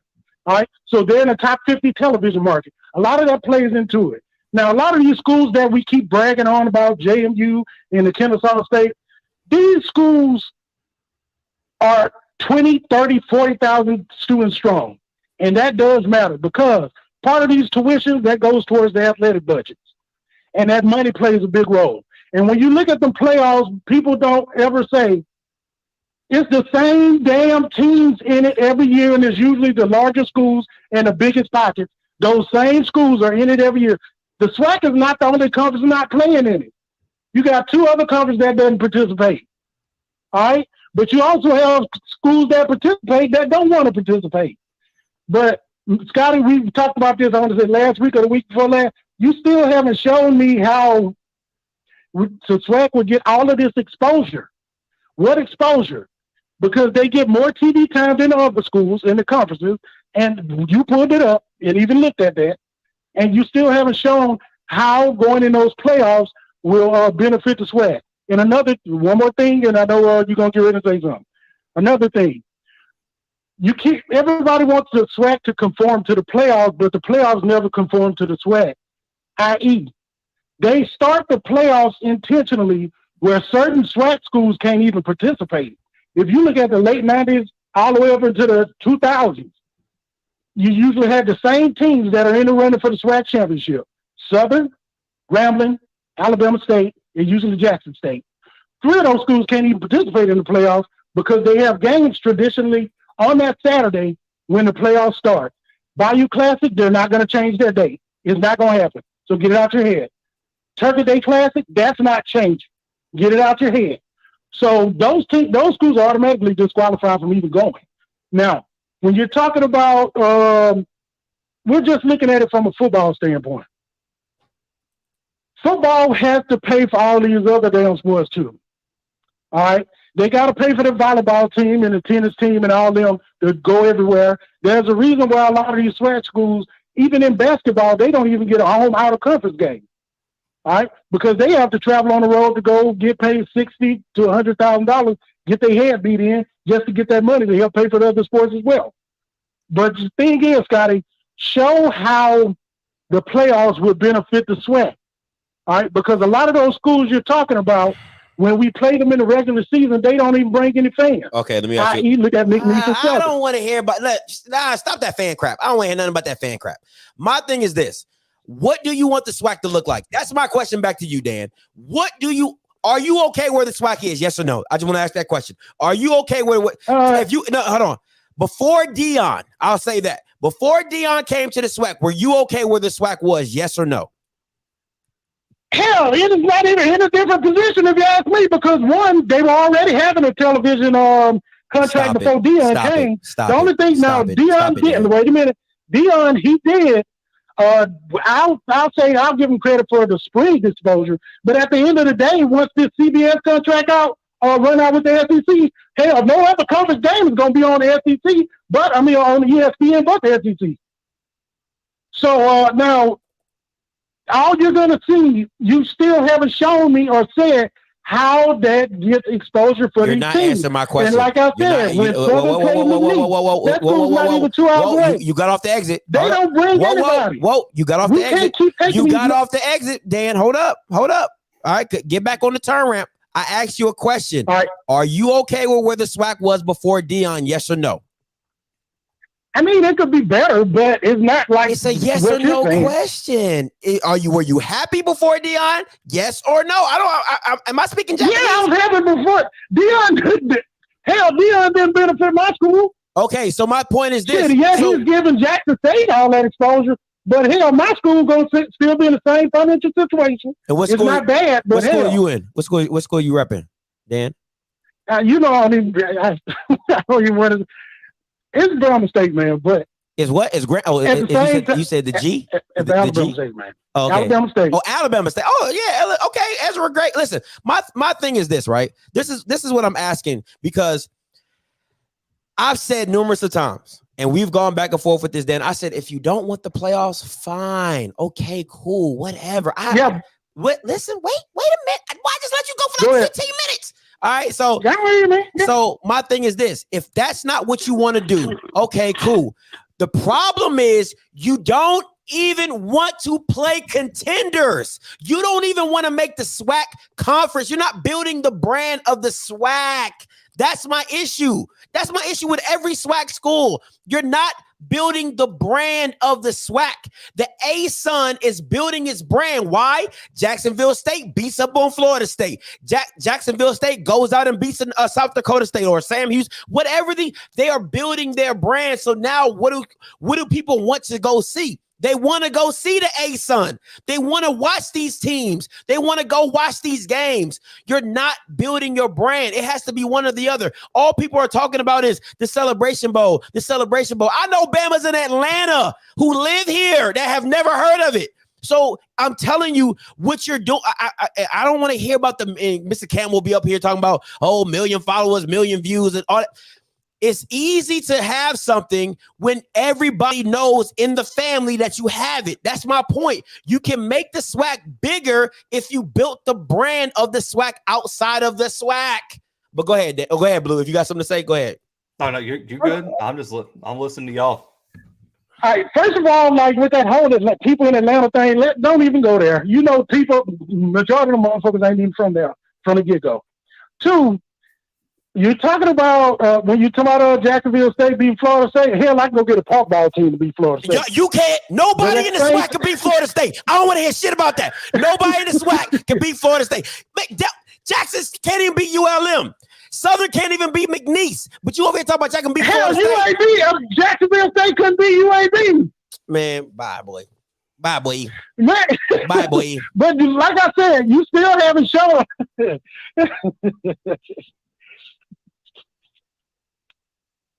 I'm here. I ain't hang up on you. You still haven't shown how that would benefit the SWAC. All we've sat here and discussed is how SWAC ways that the SWAC can lose money, and the ways that SWAC should spend money, and the ways that we should do this, that, and the other. Once again, tell me, how does that benefit the SWAC? And two, and if the playoffs really wanted the SWAC in it, we would have saw that in the spring. Okay. Because one, the SWAC was the first conference to even have any plans about playing football, period.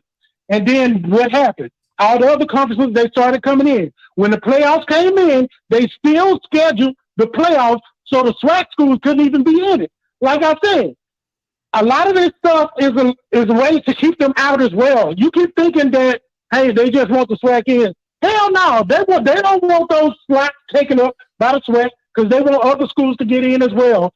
In those, those at will or at bid, whatever that shit is. Those open slots that they put them in there. Okay, so first of all, you still haven't showed how the SWAC would benefit by doing that. My thing is this, right? Clearly, let's since y'all love to talk history. So, since y'all love to bring up history, let's bring up some history, shall we? Since all you SWAC fans love to bring up history, and shout out to Mr. Stephen Campbell because it's about FAMU. FAMU moved when they went to the national championship, when they were the Rack Boys and all that type of stuff. They moved their last game of the season up earlier to be in the FCS playoffs. So let's not act like it's not possible. They have moved their game. You can go look it up. You can happily go look it up. They moved their last game up to go into the FCS playoffs. That's what they did. Secondly, you're absolutely right. I can't prove any fact of the matter that being in the FCS playoffs can expose your brand, can do whatever. I know winning a national championship can, but I can't tell you that you're going to win a national championship. I can't tell you that because who knows? You might not. But what I can say is doing what you've been doing is not helping your case. And if it was not for Dion, the national platform that you're on now would not have been happening. Can we say that? Can we say that? That's incorrect. Boy, bye. But incorrect. Okay. Incorrect. Okay. So you're saying the SWAC wait a minute, the SWAC didn't have or nor negotiated television contract before Dion even came. Bro, it's not. Listen, what I'm telling you is Nobody was checking for you, and I will happily say that. Do you understand? I stand on that. I happily say nobody was checking for SWAC games unless you were in the SWAC. Now, if you're in the pot, yeah, of course you're looking for SWAC games. Of course you're looking for SWAC games. I mean, you can make that, but you can make that argument with any sport. Quite frankly, hell, go to Illinois or to Chicago and ask somebody where the University of Alabama is. They'll say in Alabama. They wouldn't nowhere in hell would know where Tuscaloosa is. You don't need say to. That about any, the brand any is university. bigger. You don't need to. They know about the school. That's the difference. I can go to Chicago, Illinois, and ask where Jackson State is. They don't even know what's a Jackson State. I can go up to Illinois and ask what's have you ever heard of Grambling? They said Grambling. What's Grambling?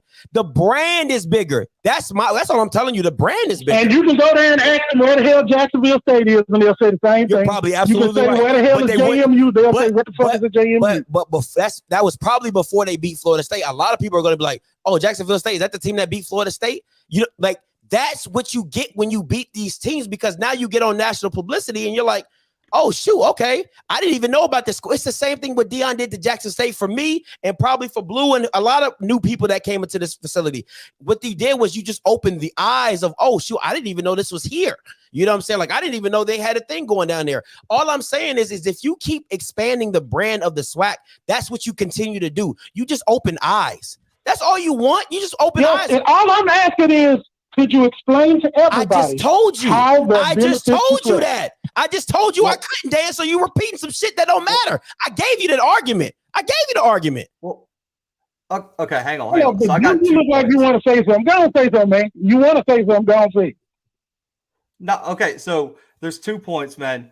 First, we have to stop confusing just because you or us personally don't know the FCS with the national, that more people in the country don't know it. Just because you can't name the last FCS national championship doesn't mean that other people can't.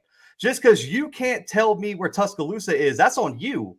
That's not on anyone else. And the second thing is, hang on.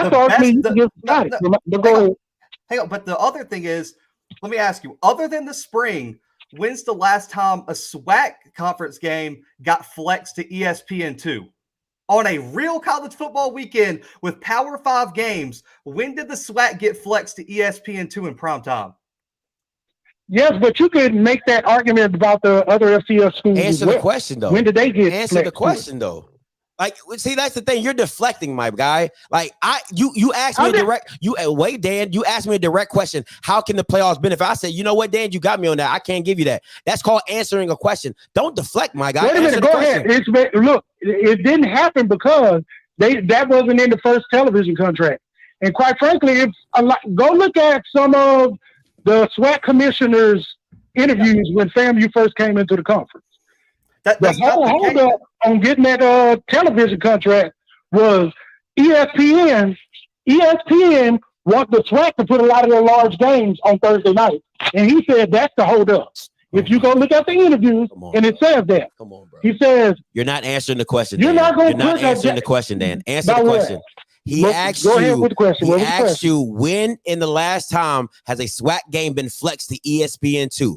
That's the question. Ain't none of the shit you talking about matter. In the spring was the first time in their contract that they can do that. That's not the first. That's not true. That's the recent contract. The previous contract, they couldn't flex the games like that. Okay, Dan. All right, Dan. That's not, bro. Let me say this. ESPN flexing games. If ESPN has a contract with you, they can flex whatever game they want if it feels like it's going to bring them more money. That's not how your contract works in the television market. If the game means if they know this game is big time, that's why they flex games. They're like, oh, this is a big time game. Oh, I didn't know these two teams are going to. If they had an ESPN Plus rating for this game and they both found out these teams are coming in 3-0 undefeated and it's going to be a hot game, they flex that game so people can be like, oh, I want to see this game. That's how flexing works. It has nothing to do with your television contract. If you're with ESPN and you have a TV contract, but at the same time, Scotty, that spring is different. That's the exception on everything. With this whole COVID and spring thing, that's the exception on everything. You know just as well as I know, no games really ain't going to be flexed the way they were in the spring this fall. The SEC, they're going to take up all the slots. the Big Ten and the ACC. They're going to take up all those slots. So let's forget about all that flexing stuff. Those spring games is totally different than what's happening in fall. And you know that the spring. You're not answering the question. Different. You're not. Go ahead. That's not the point. The Eastern Washington Montana game, which is a huge game for the Big Sky, featuring top 6 FCS teams, was so big and so hyped that it got flexed to ESPN2. And that happened last week. This wasn't something that happened before the season. They said this game is going to be so hyped, so many people want to see it. We're not going to put a Power 5 game on. We're going to flex it to ESPN2 in the middle of the season over some Power 5 games. Yeah, with a flagship school and a school that's like the third. Bye, Dan. You're not answering the question, my guy. Bye. You got to answer the question. I answered your question. You got to answer the question. Go ahead, N.O. Joe. You live. Talk to us. N.O. Joe, you live. Talk to us.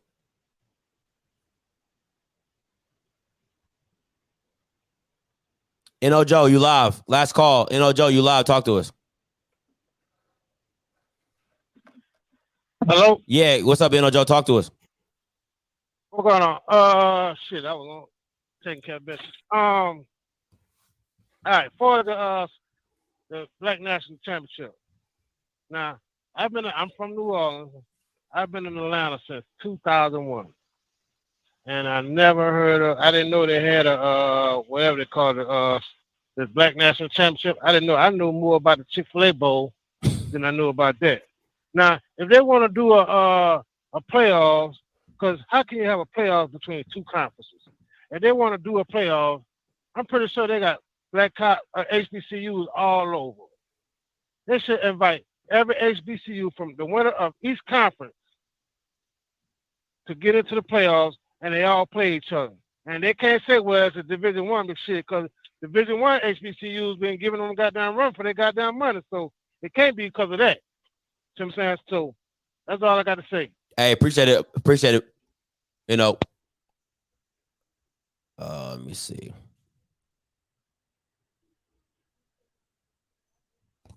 Go ahead, Felix. I know you want to ask him some FCS question. Go ahead. I know. Go ahead. You're free to do it. You're free to do it. Go ahead. All right, Blue. Let's fast forward to the draft. Right now, they're saying only 5 guys getting drafted, starting with the Missouri Valley offensive lineman, Trevor Penny from Rhode Iowa, and that North Dakota State offensive tackle, the defensive end from McNeese State. Really quickly, talk about that. And the second question, what you think about some HBCU prospects like Maryland transfer, junior college, Marquise Bell from FAMU, the running back from A&T, John A. Martin. What you think about those guys? So the D end you're talking about, Chambers from McNeese, man, I love that kid. I think he is legit. He has the size and length. He'll probably be a late round pick. The prospect, I'm wondering, I don't, just off the top of my head, I don't know if he's draft eligible. I think that Quincy kid, the quarterback for North Dakota State, is doing everything he can to improve his draft stock. That kid is balling right now. And if you're looking at an FCS quarterback, other than Akil Glass and other than Eric Berria that should get drafted, it is Quincy from North Dakota State. That kid is absolutely putting on a show up there. Now, in terms of the offensive lineman at North Dakota State, his name's escaping me. Man, they just have a whole unit up there, man. They have a rotating door of offensive linemen that they're putting in and out. And I talked to Spencer Wagee from North Dakota State as a D lineman. I don't know. He said that the best offensive linemen he's ever faced all came from his school. He said he's never went into a game and looked at a matchup where he said that the guy across from him was better than anyone he faced every day in practice. That's the type of depth that they have. The kid from Northern Iowa, though, they talking about he might be a top 40 pick. Trevor Penny. That's going to be so tough. Listen, what he's going to have to do is just, if as long as he can stay consistent and have his best performances late in the season, then also the key for a lot of these FCS kids that people don't talk about. I'm from Mobile. We've covered the Senior Bowl for 2 years. They have to put on a show in the Senior Bowl. You look at any top FCS prospect going all the way back to Joe Flacco when he came out of Delaware. He absolutely dominated the Senior Bowl. And I remember I was like probably 7 or 8 men going to that game. And I believe he was close to winning MVP, all that. the Combine, the Senior Bowl, Also, and Darius now Leonard. Remember Darius Leonard from South Carolina State? Yep. He had 14 tackles in that game. Absolutely put on a show. And people never talk about Darius Leonard from South Carolina State putting on a show down there in the Senior Bowl. One, they have to do better with the invites. I want to say, I forget the kid's name, the Moore kid from Grambling, the O lineman last year, who everyone thought was supposed to be drafted. He was out of shape. You saw him because they didn't have no season. He was out of shape that game. The UCLA defensive lineman was giving him the business. I don't know if you watched that game. He was out of shape. Yeah, in the game he was. In the game he was, but the thing that made me upset is, when we cover the game, we get all the advanced analytic stats. The kid from Grambling had a higher one-on-one success rate than Alex Leatherwood from Alabama, who was I believe the 17th pick in the draft by the Raiders. He was a reach. You saw how they didn't know who Alex Leatherwood was when they drafted him. They was like, "Who's that guy? Who's that guy?" Yeah, they reached for Alex Leatherwood. So you're right. Yeah, but in terms of HBCU SWAC prospects, whatever you want to say, I really like Durant out of South Carolina State at DB. The kid is built different over there. I mean, that kid is. He had 2 picks against Clemson. Yep, and now that might not look as great now that Clemson's playing like they are, but still, he's probably my number. He'd be one of my number 1 prospects. I also, even though Scotty disagrees with me, I still think Bell at FAMU is a problem. And just based off of Maryland, he went to Maryland. Let me ask you a question. Jermaine Martin was hot for the NFL prospects, but he having a slow season, and also A&T got another transfer running back that ran all over NCCU over the weekend, the Eagles.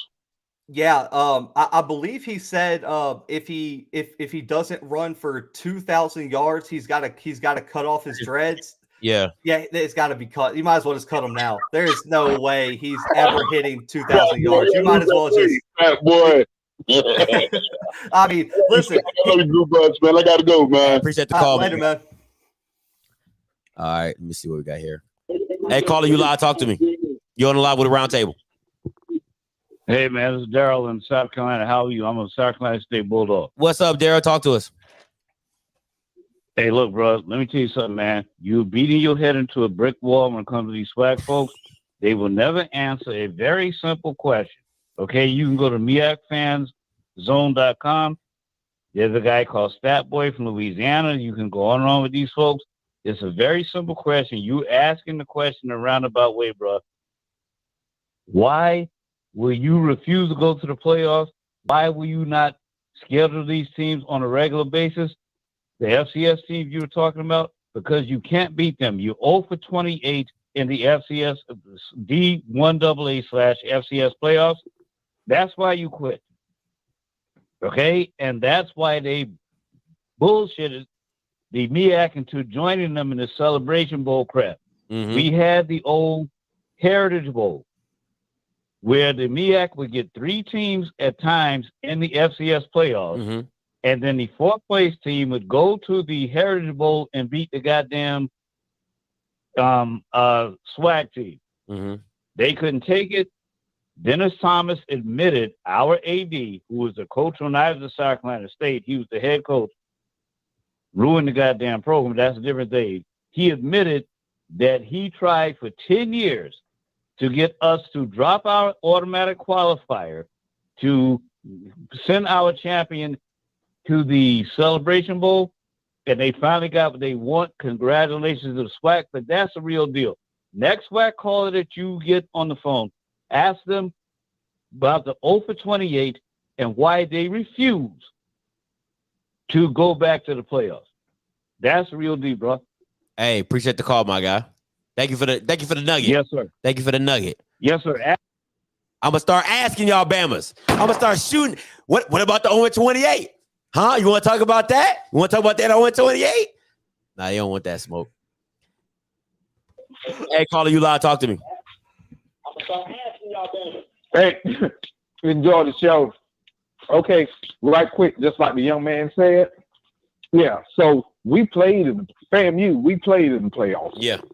And yeah, so and like you said, Scotty, we moved our game so we can play in the playoffs. And that should be the goal for the SWAC. Facts. You know? Yeah, so hopefully this year if something freak happens and Dion and them keep winning and we're 9-2 and we don't make it to the playoffs, then we don't make it to the SWAC championship or whatever they call it, then we'll be selected for the playoffs. Yeah. But I think with that, so, I think if I'm not mistaken, that celebration contract that y'all have with ESPN stops you guys from going to, if I'm not mistaken, stops you guys from going. First of all, the second place teams in the SWAC don't have enough.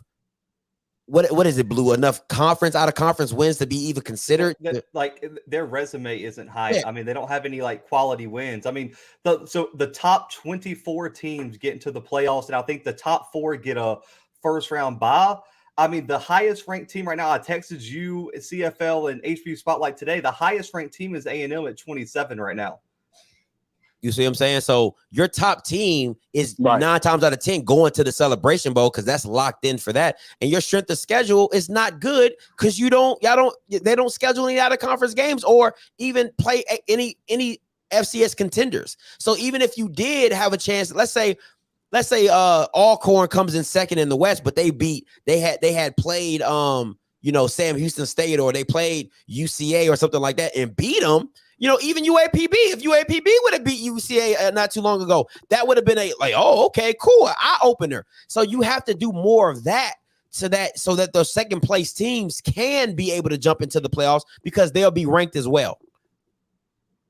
And if you look at our future schedule that's out, you can see I want to say all the way to 28. We're playing out of conference teams that people are scheduled, say are power teams now. So we'll see how that goes down the road. Also, you all were talking about the game this week with FAMU and Bama State.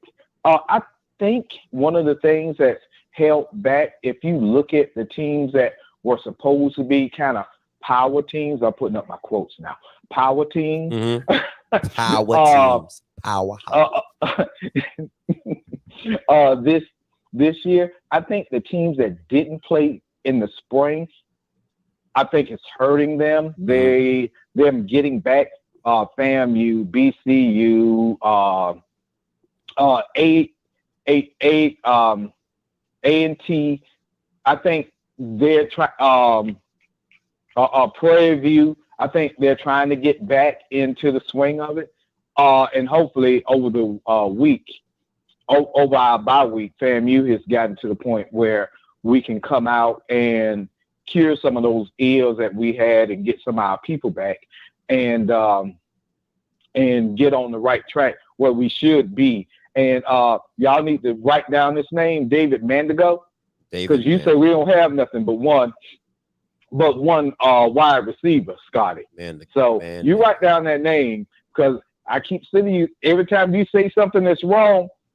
I mean, when you really be blasting us, and I just have to show you, okay, well, Scott, hey, we own it. I think you are so on it that what are you guys 1-0-3, 1-2? What are you so on it? I mean, you lost to Jackson State because you ain't have no quarterback, horrible coaching. Right. You weren't gonna beat South Florida. We already know what that is. And who y'all got? Who else y'all lose? Whoa! That bit now. Okay. No, we weren't gonna beat South Florida, but we lost to South Florida by really 14 points at their place. Okay, that's great. I mean, but you lost. But okay. Yeah. No. I'm just saying what you said it like. Oh no, it was no chance for y'all to beat South Florida. It wasn't. Yeah, we lost them by 14 points at their place. I'm sorry. I said it wasn't, but okay. Go ahead. It wasn't what now? You had no chance. Nobody was gonna bet on y'all. Nobody was gonna bet on y'all to win that game.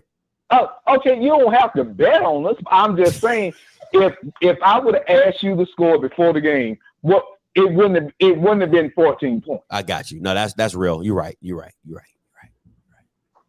Okay, thank you. But anyway.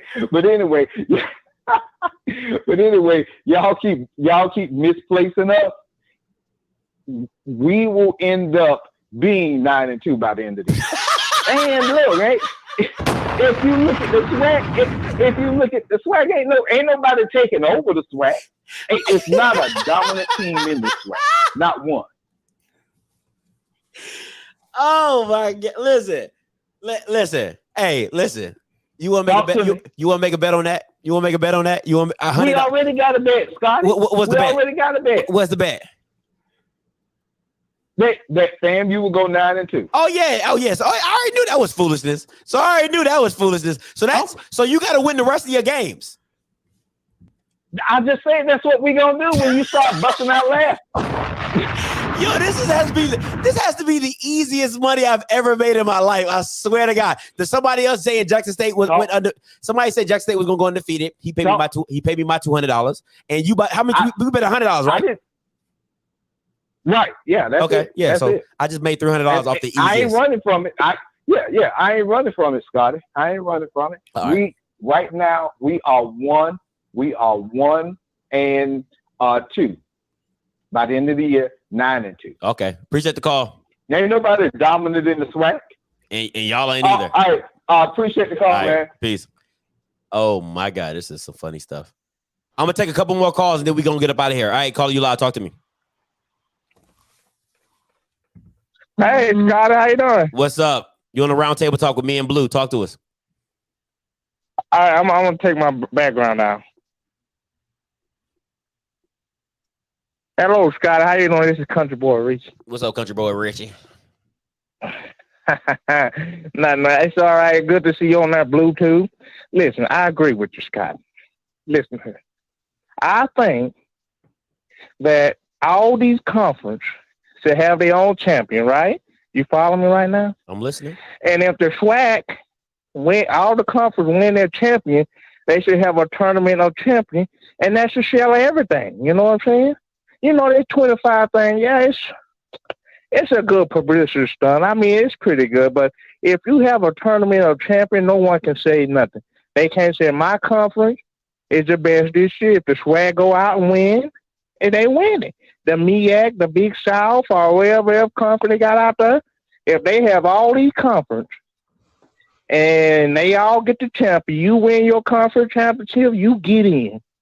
You know, how you think that sounds? You think that sounds fair? I think that's fair. Okay, so let me, Blue. I hope and Blue, please jump in at any time. Are you saying that if you win your conference or your conference championship, because the MEAC doesn't have a conference champion, they just have they don't have a conference championship. They just have a conference champion. So if you're a conference champion, you get an automatic bid in the playoffs. Is that what you're saying? Yes or no?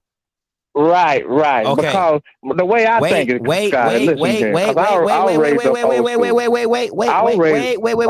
Okay. My thing is this: you have to understand what, like, the SWAC is locked into like a 6 or 7 year contract with the Celebration Bowl with ESPN that they can't opt out of that. You know, they have to fulfill their contract. So would that be nice? Yes, that would be. I think that would be pretty cool. I mean, that's pretty much what the FBS schools do, right? Right, Blue? Like, if you win, go ahead. Well, I mean, they don't have automatic bids for conference champions, but I mean, and that's pretty much what the FCS playoffs already do. As long as your conference opts in, if you win your conference, you get an automatic bid as long as you're above the team threshold. So all the SWAC would have to do is opt into the playoffs rather than the Celebration Bowl, and their conference champion would get an automatic bid. Now, they might not get a bye week or a home game or anything like that, but they would at least get a bid to the playoffs. So that's already kind of in place. I think. Okay, go ahead. I'm sorry. No, you're good. No, I was trying to explain to you that's already kind of in place. But go ahead. Yeah, I understand that. I understand, but look at here. Blue could probably relate to me on this with the FBS, cause I'm a Mississippi State. No disrespect to your War Eagle. I know them birds down there. I like y'all better than Bama. If that's I can say anything good about that. Anywho, that's like the FBS. They trying to change it so that so many teams could get in. But I still think that they are trying to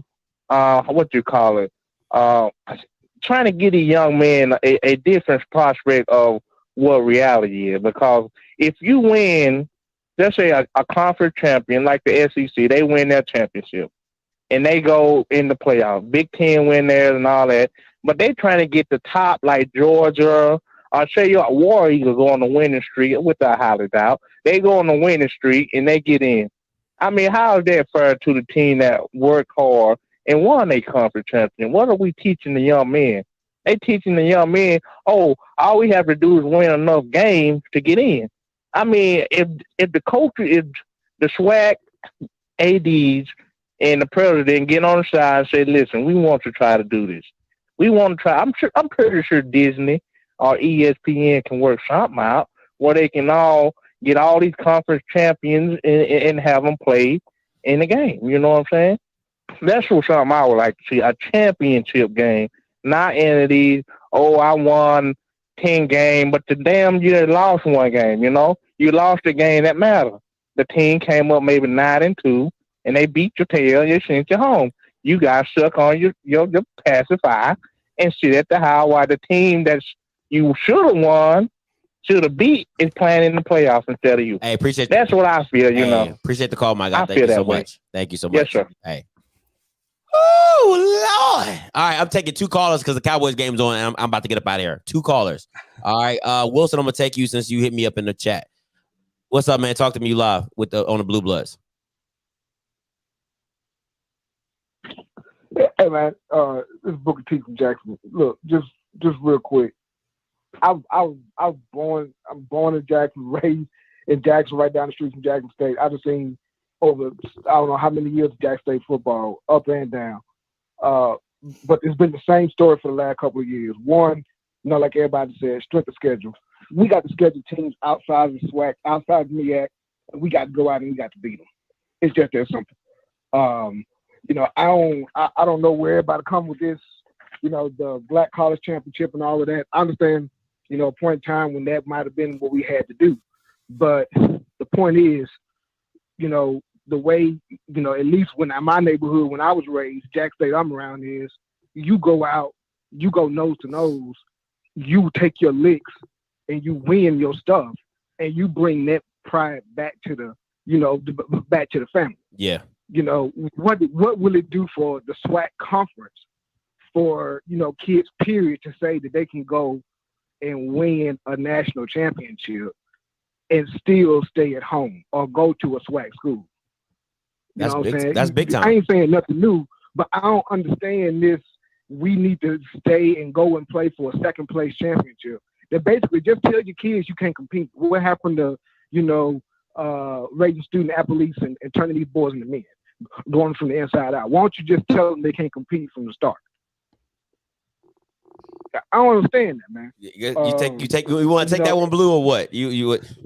I mean, I was vocal on our channel. I know we had I got a lot of pushback in the comments, but the reason the SWAC's perception is low is because the only teams willing to go on a limb are your worst teams. Like, you're sending Mississippi Valley State and UAPB to get beat 90-6 by South Dakota State. I mean, that is absolutely atrocious and embarrassing. I mean, I don't care who you root for in the SWAC. If you root for someone to get beat in your conference to get beat 90-6 by a team that's supposed to be on your level, that is so embarrassing. And then on top of that, you got Jacksonville State putting like 60-70 up on Alabama State and Alabama A&M when they play. I mean, not even there is no out-of-conference success on a high level against real playoff teams. Everyone keeps bringing up McNeese. McNeese isn't even in the playoff race. McNeese is atrocious. I'm not disagreeing with you.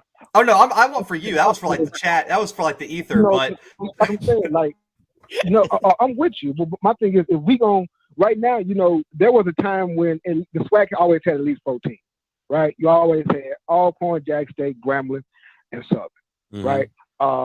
But right now, that's just not what it is, you know. But like you said, we got to schedule our top tier teams for our conference against some teams they should be able to go out there and beat on paper, and they got to beat them. We got to go out there and compete. Facts. You know, it's just that simple. We just got to do it. I ain't trying to hear nothing else nobody talking about. Yeah, we didn't play the NCAA championships. I mean, you know, the playoffs. It's been close. You know, come up short, whatever. But the boys went out there and they competed, and them boys, You know, we got Jimmy. We got some guys that's in the league that were dogs in the league, right? The problem is, you know, when you can't do that consistently, or you don't try to do that consistently, you have good teams and you don't have a good program. That's what you can't get people to believe. We got to build programs. You know what I'm saying? Absolutely. You got to build a program. You know, now I will disagree with you one thing. One of our largest alumni chapters is in Chicago. You can go out there, you know, because at Jackson State, you from up north, you from Chicago. But I mean, you know, you got to go out there and, like you said, promote the brand of the SWAC, period. You know, we got guys, you know, Lindsey Hunter, you know, from basketball and all these other cats. You know, we got guys, we got Olympic medalists, Michael Tinsley, last couple of years. We have athletes, but they shouldn't be, you know, shooting stars few and far between. We got to learn how to build programs. That's what I think Deion is bringing. You know, people had something to say about when the way they went to Miami, but I seen the time when that would have been a 20-some-hour bus ride. Mm-hmm. You know, he's trying to show these kids when you go out and you do what you're supposed to do, and you got the school on your back, because yes, football is paying for the bulk of everything. You're supposed to expect to be treated a certain way, and not just respect it, require it. That's what them boys at Grambling, you know, boycotted a couple of years ago. It's ridiculous, man. We got to do better by us, and we got to help these kids do better. So that's my only thing. Hey, we got to go out. We got to. Hey, appreciate the call, my guy. Yeah, I'm gonna be back on October 9th, no matter what. I know everybody will. I appreciate it. All right, man. We about to get up out. We about to get up out of here. Go ahead, Blue. Oh, I must say I got the games here because I did misspeak. Did misspeak. It wasn't A&M and State, but these are the games that I was talking about. Alabama A&M got beat 55-21 by Samford in 2019. Alcorn loses to McNeese. Alabama State gets beat 42-7 by Kennesaw State in 2017. Alabama State gets beat 62-13 in 2018 by Kennesaw State. 71-0. Mississippi Valley loses to Jacksonville State. 90-6. 90 points to 6. Arkansas Pine Bluff loses to South Dakota State. 72-7. Mississippi Valley loses to North Dakota State. 55-3. Southern Illinois beats a SWAC team. 67-7. Montana beats Mississippi Valley. Stop sending these teams to go play these teams. Go send some of your good teams to compete. You're getting, I don't care what level you are, 90 fucking points, dude. Jesus. Yo, add those points up. What is it like? Was it like 400 to 12, 400 like what to 24? What are we doing? Like, that's crazy, bro. Crazy. Hey, but listen, appreciate Blue for appreciate you guys for tuning in. Appreciate Blue for making time to do the roundtable talk. Listen, we're gonna we probably won't do one. Listen, October 9th is coming. All right, listen, all these games, Alabama State fam, yeah, that's all great and dandy. But that next week, it's gonna be lit. All right, it's gonna be stupid lit. So, hey, until next time, you know what I'm gonna do. I'm gonna holler. Make sure you go subscribe to my man Boy Wonder's channel, the Blue Bloods. All right, the Blue Bloods, the Boy Wonder, Mr. Stats, Mr. Everything. He got everything you need. All right, make sure you tune into that. And like I said, we're gonna be out. Peace.